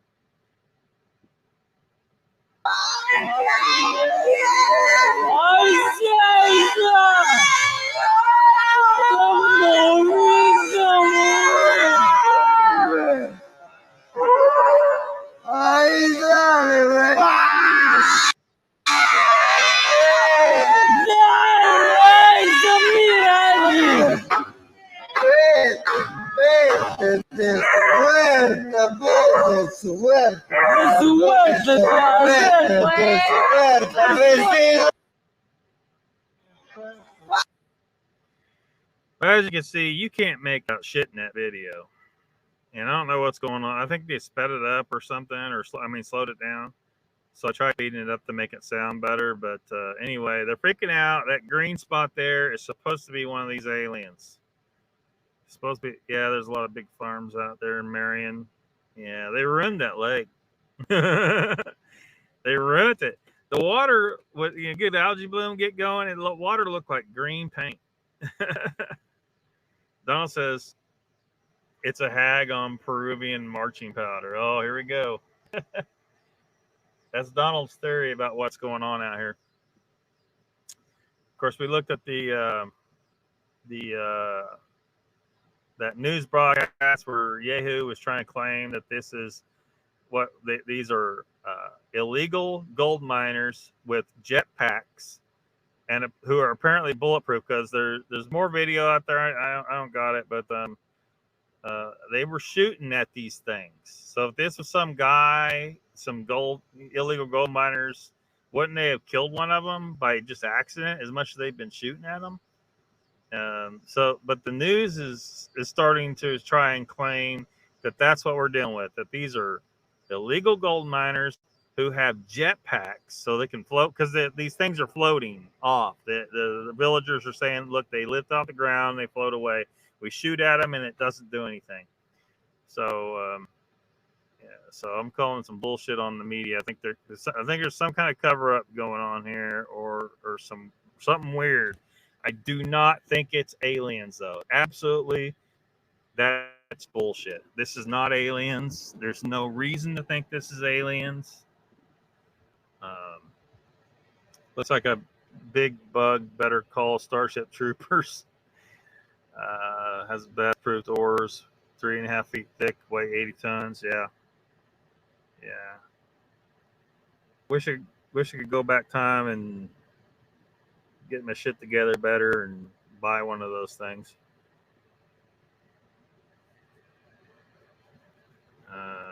Just where that's true. 12 gauge shotgun for the aliens.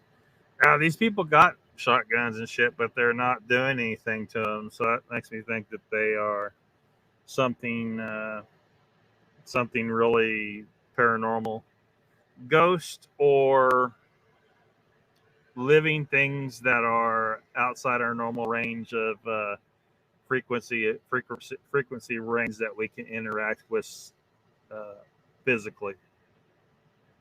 So we can interact physically with them, but just more BS like the Las Vegas alien BS. Yeah, people are comparing these to that, trying to say that that was bullshit, and this is just more of that same bullshit. So here is an article where they're trying to push this this narrative now. It looks like it's a narrative. I don't believe this. I think it's bullshit. They're covering something up, I think, but it's hard to say. Peru, 7-foot-tall flying alien attackers exposed as illegal gold miners on jetpacks. Seriously? Supposedly, this girl has got a picture of one of them.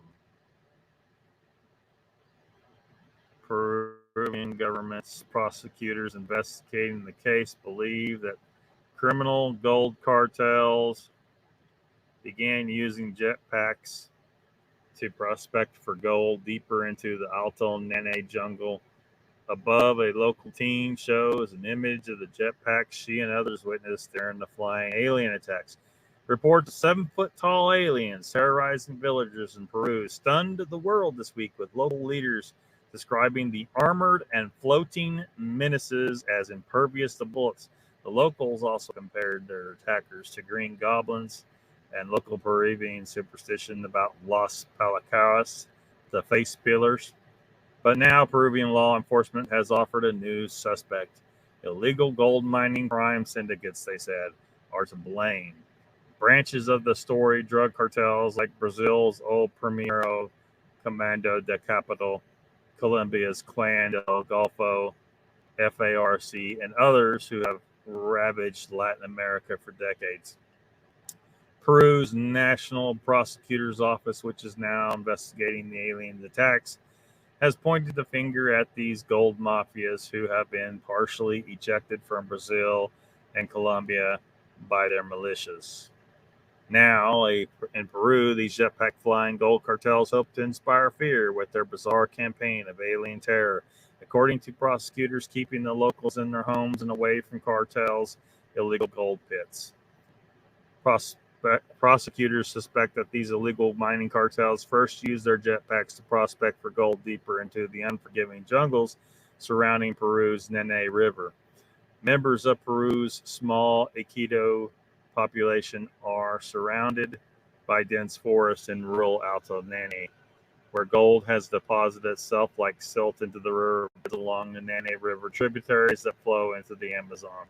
The Achaeos told reporters that this summer's alien siege began on July 11th, with locals facing vicious attacks by flying 7-foot-tall mysterious beings in dark-colored hoods ever since.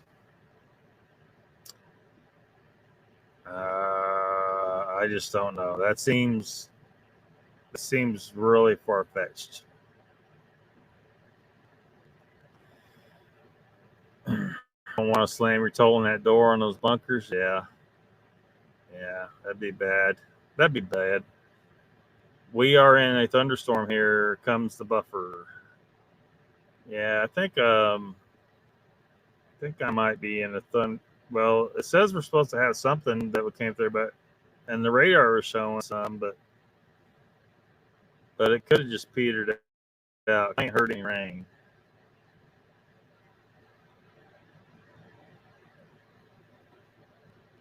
Yeah, looking at the radar now.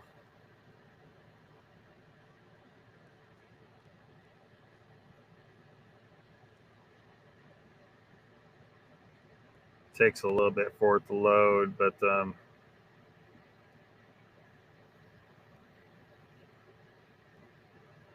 yeah, I hear a few drops. There are a few drops. Hopefully it cools it down really nice. It's still hot out here. Yeah, we're getting a little bit of rain.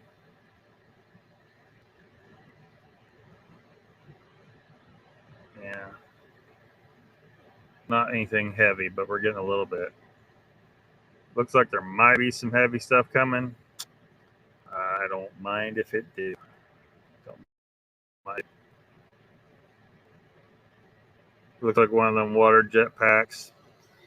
Yeah, I was not buying it. Look, baby, if there were, look, they're shooting at these guys with these things, whatever they're seeing. They're shooting at them with shotguns.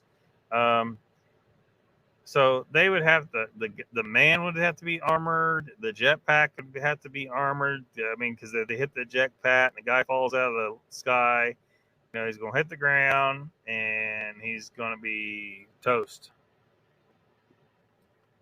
Yeah, he might even die from the fall. So this guy Timothy Alberino has been getting interviewed about this entire scenario on various channels and whatnot. He has his own channel where this video is here. But so if you ain't heard some of this stuff, it's he's stuck on this is something weird. Yeah. I lived in the area, obviously. I dropped out of high school when I was 18. I moved to the Amazon, as your audience well knows. I spent a decade living in Peru. Much of the time was in that precise region of the jungle and in general around the Iquitos area where this incident happened. And because we're short on time, I'm just going to dive into it and try and lay out as much of the details as I can. You guys can just interject whenever you want. Yeah. But this incident that everybody knows about now, it took place in the village of San Antonio. This village is inhabited by the Iquitu tribe. It's in the district of Alto Nanay, which is northwest of Iquitos, and this is squarely in the Amazon jungle, very intense jungle. I can attest to that. Lots of malaria. I've had it a few times up in that area. The incident occurred, it's been ongoing. It started in mid-July, and it's been running through at least the first week of August. And what kicked this whole scenario off, apparently, allegedly, a 15-year-old girl from the village was abducted by strange beings in the jungle. She was able to break free from them and run back to the village. She sustained lacerations to her neck during the altercation with these entities. You can see pictures and video of her online. She's got these cuts in her neck, and they bandaged her neck up, and you can clearly see the blood. When the villagers found her, she was in a state of shock. And indeed, in some of the videos, she's still in a state of shock, very clearly in a state of shock in those videos. So in response to this, the villagers started to run through the jungle looking for the perpetrators, presumably thinking that they were human beings trying to kidnap one of the teenagers from their village. Instead, what they found was what they're describing as extraterrestrial beings that have been terrorizing their village subsequent to this incident with the 15-year-old girl. These entities have been terrorizing this village for several weeks. I don't know if it's ongoing now, but it certainly was happening in the last 3-4 weeks. The villagers say that they've not been sleeping. They've been having to take turns staying up at night to try and fend off these, again, what they're describing as extraterrestrial assailants, invaders. And they demanded officially, they made an official request for the intervention of the Navy. And the Navy did show up on scene. We'll talk about that in a minute. Let's describe the beings, or rather, let me describe for you what these natives are saying about the beings. They are saying that these entities are 7 foot tall. They're arrayed in silver armored bodysuits. They're likening them to the Green Goblin from Spider-Man. And what they mean by that is they say that the beings are wearing masks and they have these armored bodysuits like the Green Goblin, but they're not green, they're silver. They're saying that their shoes have discs on the bottom that project a red light with which they are able to float off the ground about 1 meter, they say. So rather than running through the forest, these entities are floating through the forest 1 meter off the ground. And they have the ability to ascend into the air. And apparently they're also bulletproof. The villagers have been discharging their firearms at these entities, in some cases point blank range, shotguns and rifles. And apparently they're bulletproof. It doesn't phase them. And sometimes they disappear or they ascend. The villagers will start shooting at them. They'll disappear like in the Predator movie. They can still kind of see them there, or they'll just ascend into the air via these discs on their shoes. This is what the villagers are saying. They're also saying, and I think when they say this part, they're referencing past occurrences, that these entities, who they call pelacaras, sometimes appear in hoods. They're dressed in cloaks and hoods, and they stalk around the villages and they abduct people. This relates to the legend of the pelacaras. Pelacara means face peeler. The pelacaras, according to the legend, abduct and mutilate people from the villages in the Amazon, specifically the Peruvian Amazon, much like the cattle mutilations in the United States. So we're all familiar with the pictures and videos of the cattle mutilations where these cattle are mysteriously mutilated in a way that is extremely precise, almost as if a laser was used, laser precision. Their tissue is removed, their eyeballs are removed, sometimes their anuses are removed with laser precision. The sides of their faces are removed. I've seen cattle mutilations. All of the flesh on the face of the cow is gone, so that you only can see the white cranial structure of the animal. And there's many other details relating to the cattle mutilations that are common with the phenomenon. And this very same thing is what these pelacaras are doing to people, not cattle, but human beings in the jungle. And I showed a video which has been making its rounds on the internet since I published my video. I showed this video of an individual who's being pulled out of, well, let me back up. I'm not sure if this incident is related to the pelacaras, but it did happen this year, and nobody really knows the context of this particular video. But in the video, which I have on my YouTube channel, which is in my video, which I'm probably going to have to blur, by the way. So if you want to see this, you should go see it very quickly. You may find it blurred by the time you get over there, because I realized that YouTube has a policy against depicting dead bodies. So, and that video is over 700,000 views at this point. So I'm going to go and try and stop it from getting taken down and getting a strike on my YouTube channel. But you can find it elsewhere on the internet. There's this man who the police and a coroner are carrying from the side of a river, and this individual, his face is missing. His face is gone. It's just bleached white bone. And some people are saying it's piranhas. Could it be piranhas? Yes, piranhas are capable of doing that, sir. What he's talking about, because he showed it was in a different interview and he actually showed these images where the law is pulling a guy out of the river, and his face is gone. It's not very clear. It's hard to see, but it looks like it's completely clean. Now, so he's trying to say that and it's just that. It's not the rest of it. It's just that. So, now maybe if he was dead laying and his face was the only thing in the water, and things in the water were eating on it, and that's how it cleaned off his skull really well, that's a possibility. But it doesn't automatically say that. It doesn't automatically prove that it was face peelers. So, I don't know, but these people in the Amazon, I guess, believe in these things called face peelers that abduct people and peel their faces off. So, yeah.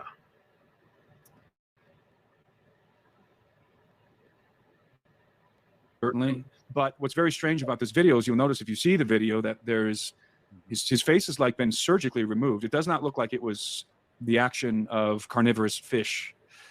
There seems to be a surgical cut around his neck that is very precise, and it's very smooth, which would again be unusual, would be atypical of piranhas or any other kind of predatory deprivation. And this did happen. This incident did happen this year. I think it happened about a month and a half prior to the incident with this village in San Antonio in the Alto Nanay. But it did happen in the same region, not exactly the same village, but in the same general region, the state of Loreto. which is where Iquitos is located. And it's important to note that this incident with the Iquitos tribe is not happening in isolation. Over the last month or two, let's just say in 2023, this year, there's been about a dozen very anomalous things that have been happening in this region of the jungle. All kinds of UFO sightings, which is very common there. I've had them myself in this area. But even reports of UFOs harming, attacking a group of teenagers. It's very difficult to find details about this story, but they're out there on the internet of these individuals who claim that they were attacked by a UFO, that the UFO projected some sort of a beam at them and even tried to lift them off the ground, and they have injuries and so forth. And there's been sightings of strange beings in this area this year. So there's a lot of high strangeness happening in this region of the Amazon, ongoing, and that has been occurring for the duration of this year, since 2023, let's say.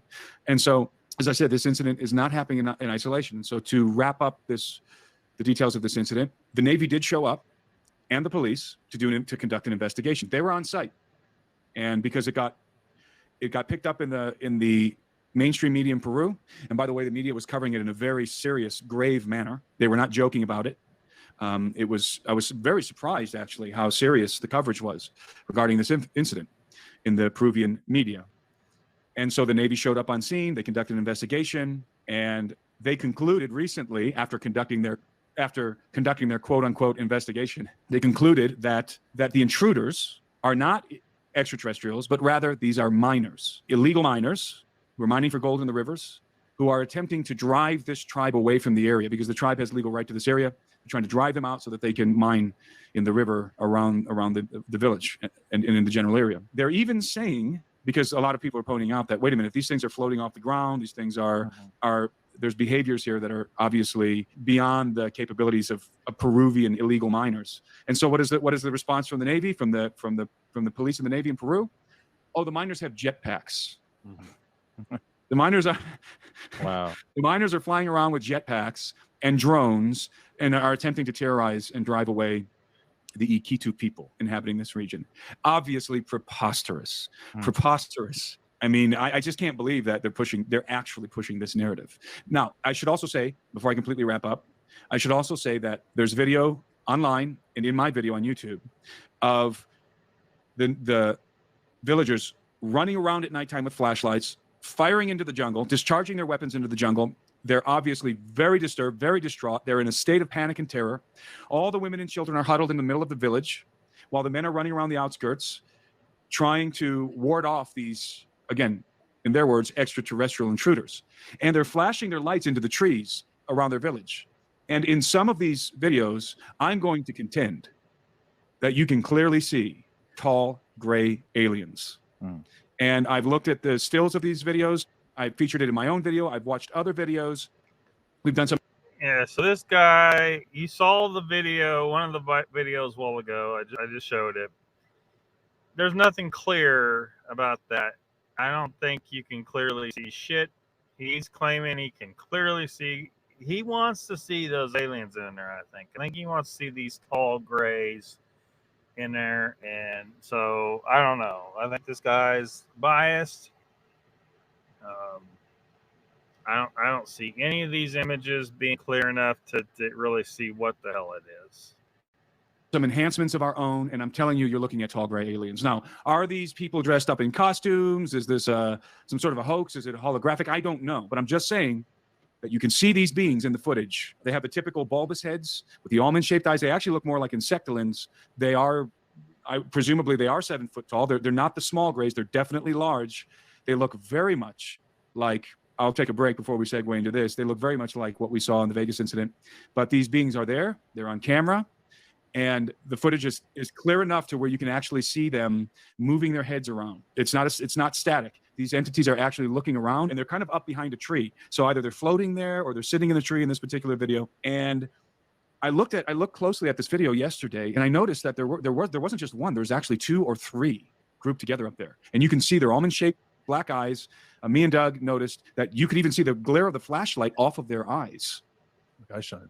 So something is there. Okay, these villagers are being terrorized by something real. This is not some sort of a psychosis. This is not a hoax. This is not a ploy for attention. I don't know the people in this specific village, but I know, generally speaking, the people who inhabit this area of Peru, this is not typical behavior. They are definitely 100% in a state of terror. And as I said, very distraught. So that's it in a nutshell. Like right off the bat, Tim, it reminds me of a story that we interviewed John Redbird over on our podcast. He came on the show. Well, you know, if you guys want to try and sort out more in his interviews, but you heard basically, you know, what happened and what's going on and what this guy thinks, and I mean, ultimately, we don't know, and if what they're seeing is, if their description of what they're seeing is true and they're not mistaken, that these entities are floating and they're bulletproof, it's hard to imagine what is actually pulling that whole thing off. You know, like you're all bringing up another tribe. Well, if they kept their feet on the ground, and they weren't bulletproof, I'd see that. But if those two aspects of the story is true, that they've shot these things and nothing happens to them, and they're floating around, then we may be dealing with ghosts or some kind of life form that is from that exists in a non-physically interactive spectrum. Frequency spectrum, to where they're alive, but we can't normally interact with them physically, and probably normally don't see them, but for whatever reason they're visible right now there. Who knows? But I mean, I know this is some weird speculation, but I think it's far more reasonable than thinking aliens are running around in the Amazon forest harassing tribes in the forest. I mean, where's their ship? They haven't seen a ship, but they're saying, oh, they're aliens. And then the whole idea of illegal miners flying around on jetpacks and also being bulletproof, and you know, it's just, that's a bullshit story too. So hopefully the mystery gets solved, but I do not think it's aliens, and I don't like the whole jetpack story either. I think there may be something else going on. It might be perfectly mundane and easily inexplainable once they discover what they're seeing. It might be pretty weird what's really going on, the things that just described, but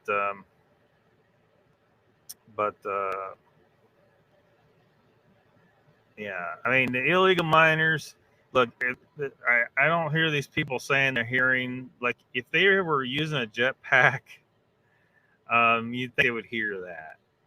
And they've been shooting them, and nothing happens to them when they shoot them. So I think that destroys, I mean, aliens are going to go down, and illegal miners are going to go down. So we're dealing with something in the weird zone here, probably. Assuming this is true, what they've said, that these things are floating around and they're immune to shotguns. So we're probably, if those two facts are true, we're dealing with something in the weird zone. All sounds made up. I've seen this channel before. I don't believe what they say. Quick Witty's here. Welcome. He says, heard it was a hoax and was illegal miners. Yeah, I think that's a cover story, though. I think it's a cover story. Some of the facts don't add up. Donald says, Danny would be dangerous if vodka was involved. Uncle Bone says, lightweight, bullet-resistant vest available. Possibly. Man, I wouldn't volunteer for that job, though. They'd have to armor up the person really well and armor up the jetpack if they're using jetpacks. it just, man, it just seems like a stretch, though. Seems like a stretch that they're what you'd think they'd be able to come into the village and say, hey, you know, if you just don't not just don't mind us over here in the river, we'll give you a cut. You know? Instead, they're going to pull this whole thing. You know, if it's illegal miners, you know, they're drawing a lot of attention to themselves that wouldn't have normally happened. You would think they would find some other way of accomplishing their goals. Jurassic bugs. Yeah, Jurassic bugs. Had somebody pick up some plastic body rivets yesterday. Now they send me deals on them. Oh, man. Dan says, I'm dangerous. Dan, I got more guns than Rambo, and I'm all fucked up. All right. Well, we ain't gonna figure out what's going on with this whole thing. It's interesting, and hopefully we figure it out. I would love to go down there and try to figure it out, but you know, there's a little funding issue there. Yeah, I would love to go down there and sort it out. I'd probably, if these things are showing up every day, I would probably solve the mystery within 24 hours. And hopefully it's not a illegal miner, because it would the solving the mystery would result in a dead somebody. Quick Witty says, miner high on cocoa leaves. I don't know. Cocoa leaves make you float around. Oh, man. All right. Well, let's get out of here. Everybody can get on with your Saturday night, which for me is going to be a little bit to eat and sleep.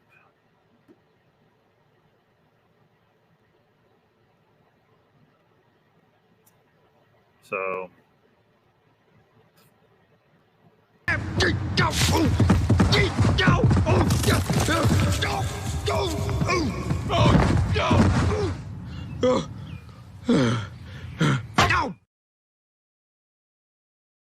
where's Mr. Lee? Does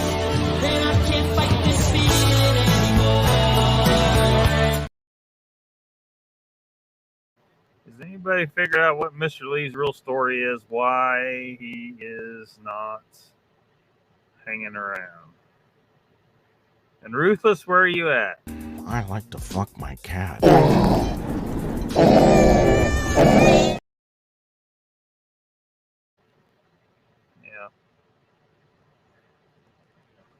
I got some video of an actual alien sighting in a little town, and it's in the alley in a little town called Quahog. Here's $50.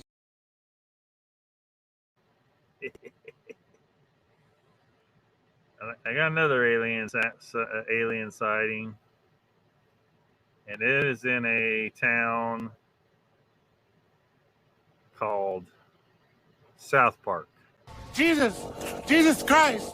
Oh, can we try the big silver one again?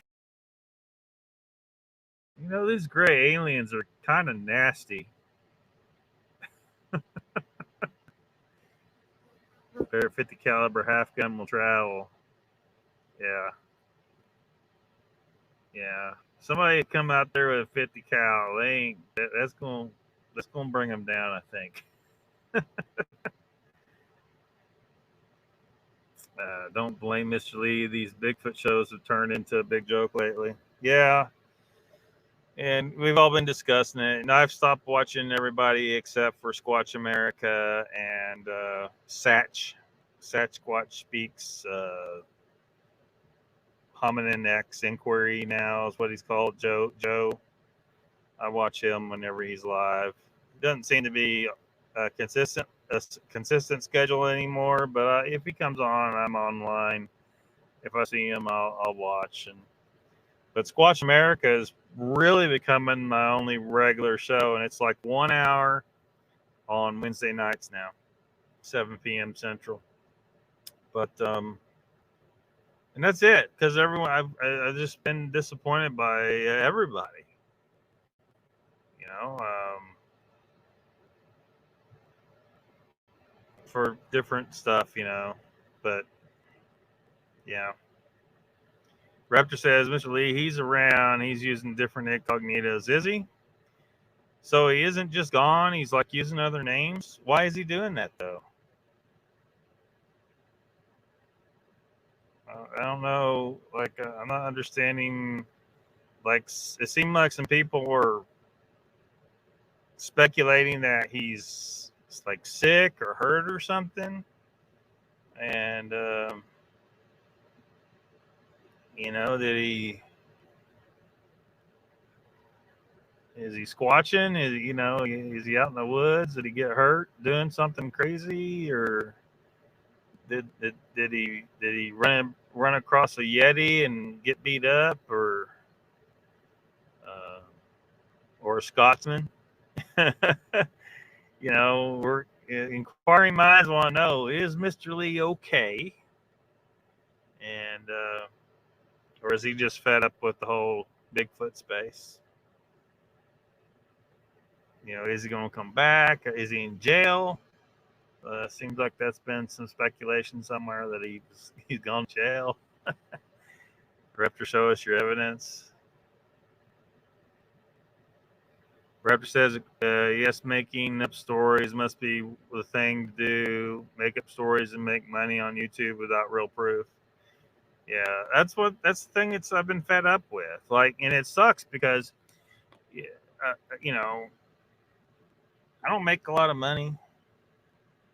I mean, I don't want to say it's a really bad idea. Like, look, here's the deal. It's a really bad idea to if you have an employer and you're on YouTube and people decide to go after you. I've had people go after me, and like, you know, look, it's a bad deal. They can fuck shit up. They'll contact your family with some bullshit and try to make, and your employer, and they'll try and make problems for you. So it's better to keep certain shit secret, like where you're working. Don't tell anybody where you work. That's one of my biggest pieces of advice for you on the internet. Do not tell people where you work. I can tell you about the beekeeping because that's, you know, working for myself in that regard, but I'm not making money at that anyway, really.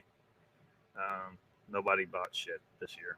So maybe next year, maybe that expands, or maybe I'll make money doing something else and give up the beekeeping. But I mean, I am making money doing something else, but I'm not telling anybody anything because it's really, really, it's just good policy. Just don't tell anybody anything in that regard, because people will get a wild hair, they'll get a big hard on for you, and they'll try to fuck up your life, because that's how those leftist fucktards think. They're retarded in the head, they're dumb fucks, and they don't know the difference between disagreeing with someone and then harassing them. Like, they'll actually harass you and try to fuck up your ability to make money, make you lose your job, try to cause a divorce or anything. These people are evil. They're absolutely evil people on the internet. So it's best to just don't tell anybody where you work. Just don't.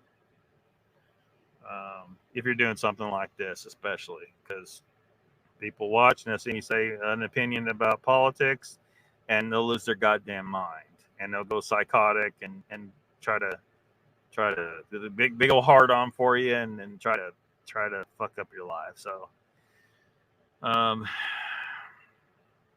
but that being said, I mean, Raptor, again, I don't begrudge people making money on YouTube. The problem is you got people that are just lying, and like they're committing a fraud. They're telling people, look, people are paying their channels, and people pay these channels the most, the ones that are telling them the fantasy that they want to hear. Whereas someone like me, who's going to try and analyze things, and we'll speculate, but at the end of the day, I can tell you, like, about this alien situation, I have no fucking idea what those people are seeing. or if for that matter, I'm not there. I don't know that these people are a real tribe for that matter. I'm assuming that's correct, that they are a real tribe, and and that the people, what they're seeing is the truth, that their interpretation of what they're seeing.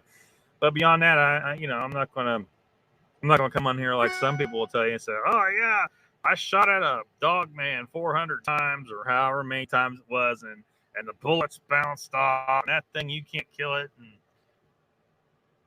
there's people that will make up these crazy ass stories, and people will give their channels money. In the meantime, there is a real mystery to some of these things. I don't think Dogman's real at all.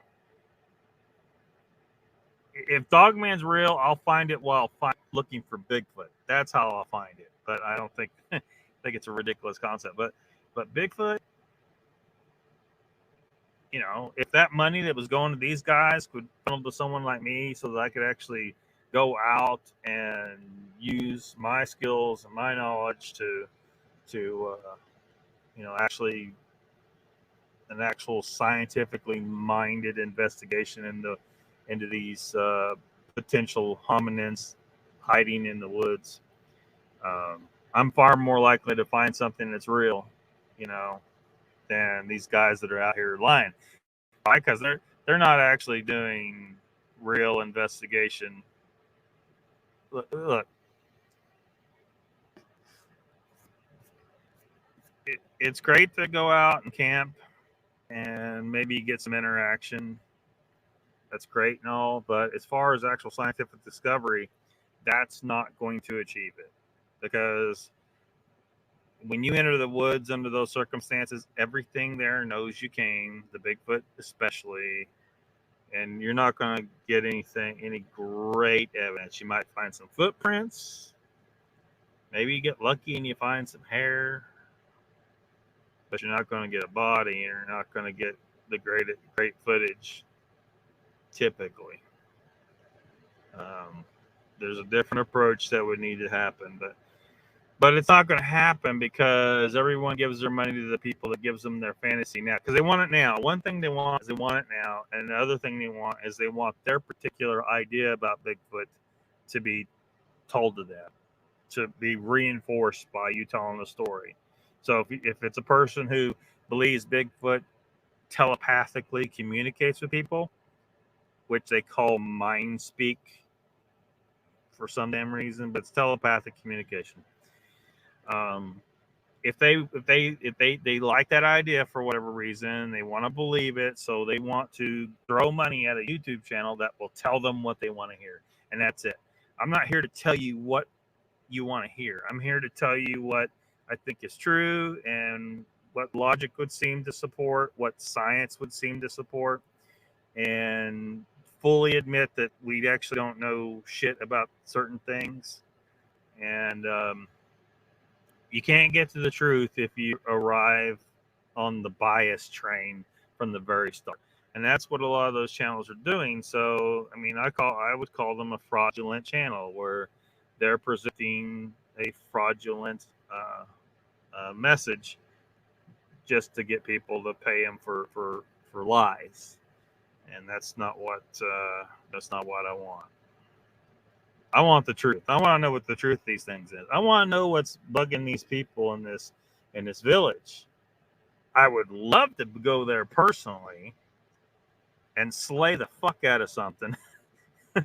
And then, I mean, that's just a great adventure. And then, talk about it on the live stream, show the evidence. Say, look, I went there, I took a big fucking gun and some night vision goggles, and I hid under a fucking rock with about 50 scorpions. And I shot this damn thing down. It was the weirdest damn thing I looked at. But when I hit it, it came down, and sure as shit, it was an illegal gold miner wearing a jetpack and a fucking cloak. And he had some glow-in-the-dark light-up shoes from Walmart, and and some bulletproof armor. But I got him. And this is what it looked like. Mangled fucking mess.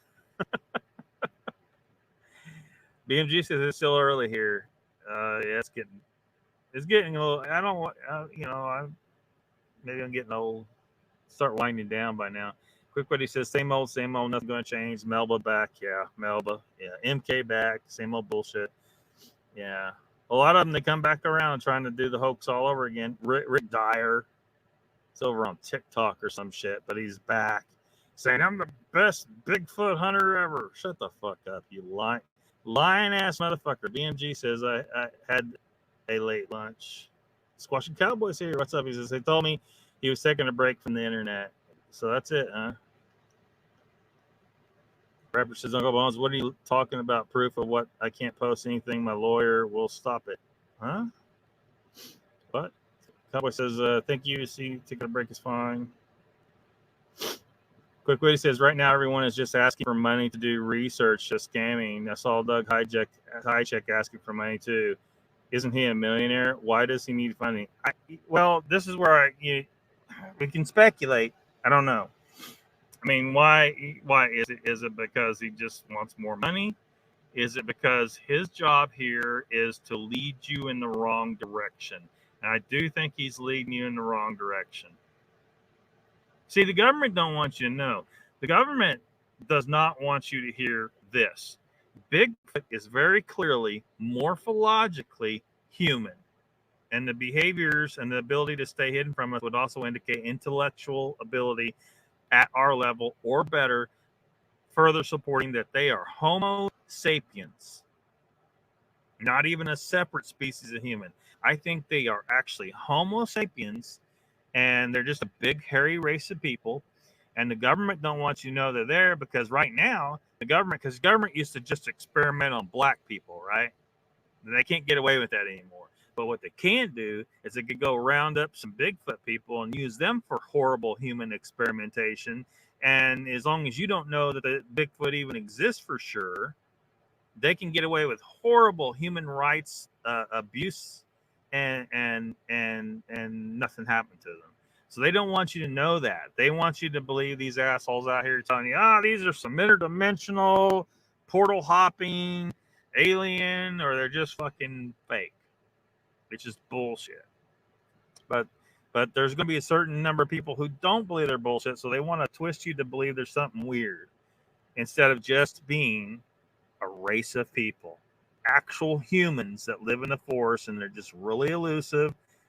They're bigger than us and they're hairier than us, but they're still Homo sapiens, a race of big hairy people. They don't want you to hear that. They don't want you to know that. It's going to expose, I think, horrendous crimes on the parts of the government. Once that's exposed, because people are going to be like, well, why is the government keeping this secret? Why would the government want to keep secret that these indigenous people are in the woods? Now, there's other theories, lumber industry and so on, but yeah, it's bullshit. Mr. Lee is incognito. Where's your proof? Talked to him about a week ago. Says Squatching Cowboy. Quick quiz. Nikki came up with a story with no evidence. Now here we go again. Yeah. Say you emailed each other. Yeah, I emailed him, but he didn't really give me any details. He just, but he did show up for that live stream, that live stream last Saturday for a little bit. Donald says, Mr. Lee can't stay away for long. Raptor says, Uncle Bones, I was making a joke. I put the laughing out loud emoji behind it. Donald says, what the heck happened to my chat? I don't know. What happened to your chat? Gibberish. What are you drinking? Says Uncle Bones.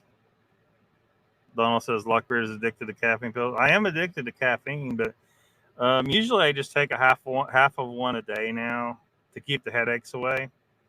So I'm trying to wean down off of it, and as long as I stick to carnivore, it gets easier. I didn't eat carnivore yesterday or the day before. I kind of went off the rails. I'm back on it today, but as long as I stay carnivore, it seems to get really a lot easier. That's why subs are dropped. I don't claim everything is Bigfoot. Yeah, every shadow. Raptor says, at LOCKBEARD, I agree 100%. This might be a minute or two behind what you just said from what I wrote down. Yes, there's no proof. Donald says, the Cowboy, it's funny how Squatch Watchers channel grew after they started their LARPing. Yeah, damn LARPers. Raptor says, I watched Nikki's show Thursday night, showed her out with a camera saying it was cold, saying she could hear stuff in the background. I had headphones and I didn't hear a darn thing. Cowboy says, the only Bigfoot shows I watch are small time monsters and mountain beast mysteries. Yeah, if you want a pretty no bullshit little live stream, it's only an hour on Wednesday. Yeah, Squatch America. I usually manage to catch Squatch America. Sometimes I miss it a little bit, but Squatch America, those guys, it's the Violets, Scott and Handa Violet. Quick Witty says, yeah, Raptor saw that too. Didn't hear anything. She was just playing Blair Witch Project. Yeah. They all turn into that. A lot of them turn into that eventually. Jen says, I was there too. There were sounds in camp. There wasn't a story made up. Take it or leave it. That's your choice. Well, I mean, look, the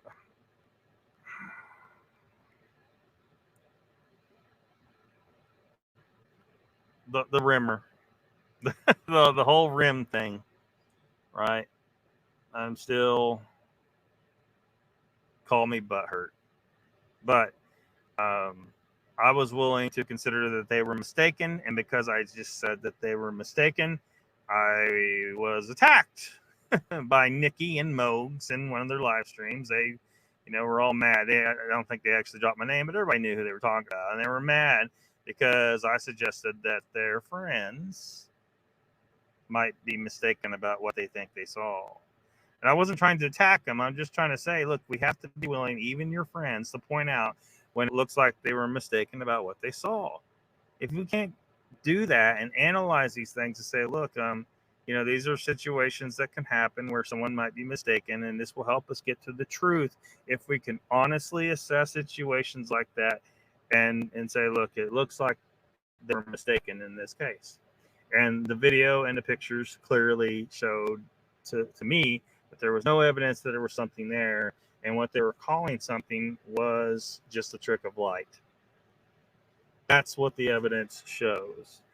And that they were just spooked because they were out in the middle of nowhere. People who haven't ever been out in the middle of nowhere like that, and then they hear, especially if they hear gunshots, your mind really starts to play tricks on you. It really can. And especially after a long mind-numbing drive and a drastic change in elevation, you're breathing air and oxygen level concentrations that are a little off from what you're used to.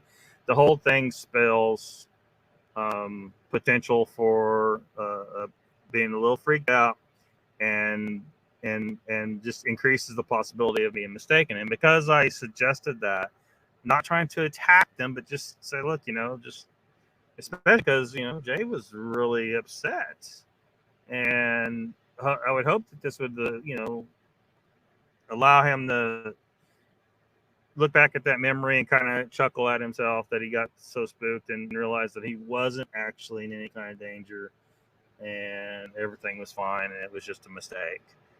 But and that ended up warranting apparently an attack on me by Nikki and Mokes. And so yeah, Donald says they are based as Cowboy, some quality documentary. Everybody saying hi to Jen. Welcome, Jen. Icon's here. Welcome, Alito. Donald says, hi, Jen. Raptor being a flea. What? Talking about shows, not podcasts. I watch. Oh, you do watch Squatch America? Gotcha. I just shows, podcasts. I know what happened. Whatever, Donald, I know what happened. Don't fight. No fighting. Raptor says, a quick witty, yes, agree. Anything to build up a channel, just keep it real. Yeah, we keeps it real at LOCKBEARD. Raptors being a raptor. Yeah, you gotta watch out. Raptors being a raptor, they got that big claw they'll gut you. The raptors kind of crazy with that claw. How about them new goggles? Donald says, Cowboy, you have to like Scott and Hannah. Do I agree with Scott on everything? No, but I like them. They're really nice people. So I hope nobody goes over there being the prick to them or anything. Quick Witty says the rim thing was the same thing. At least they had a crappy video of nothing. All Nikki showed was a close-up of her face for 20 minutes. Yeah, Blair, I ain't watched it, but everybody's basically telling me the same thing. Like I said, I just don't go over there anymore. Couldn't tell she was actually afraid. Fine. Icon says, those are cool. Can you video with them? I forgot. Cowboy says, Donald, I love Scott and Hannah. They sent me a copy of the Pat footprint signed by Bob Gimlin. Yeah, they sent me a thing too. I guess I won in chat. I don't know how. Whatever that, I don't know what to call it. So like a pamphlet with some information. Quick Witty says, Mogs isn't even a Bigfoot channel. I don't know what the fuck it is now. Just weirdos jumping on talking about their issue. Donald, you're getting storms again. Donald says, Jen, did I say anything about yours and Nikki's experience? No, Donald, sorry. Not you, Donald, sorry. They just rolled through. Icon. Danny said, Danny's got to be sure to check out Mogs, especially if you have issues. Yeah, I don't really. Again, I don't see any reason for me to go over there. I mean, he's actually did 2 live streams kind of attacking me, so whatever. Apparently, he don't want me to watch him, so that's the way I'm taking it. Like I said, Donald, you can always send some this way. Raptor says, hello, Jen. She said she heard things moving around the trash can dumpster.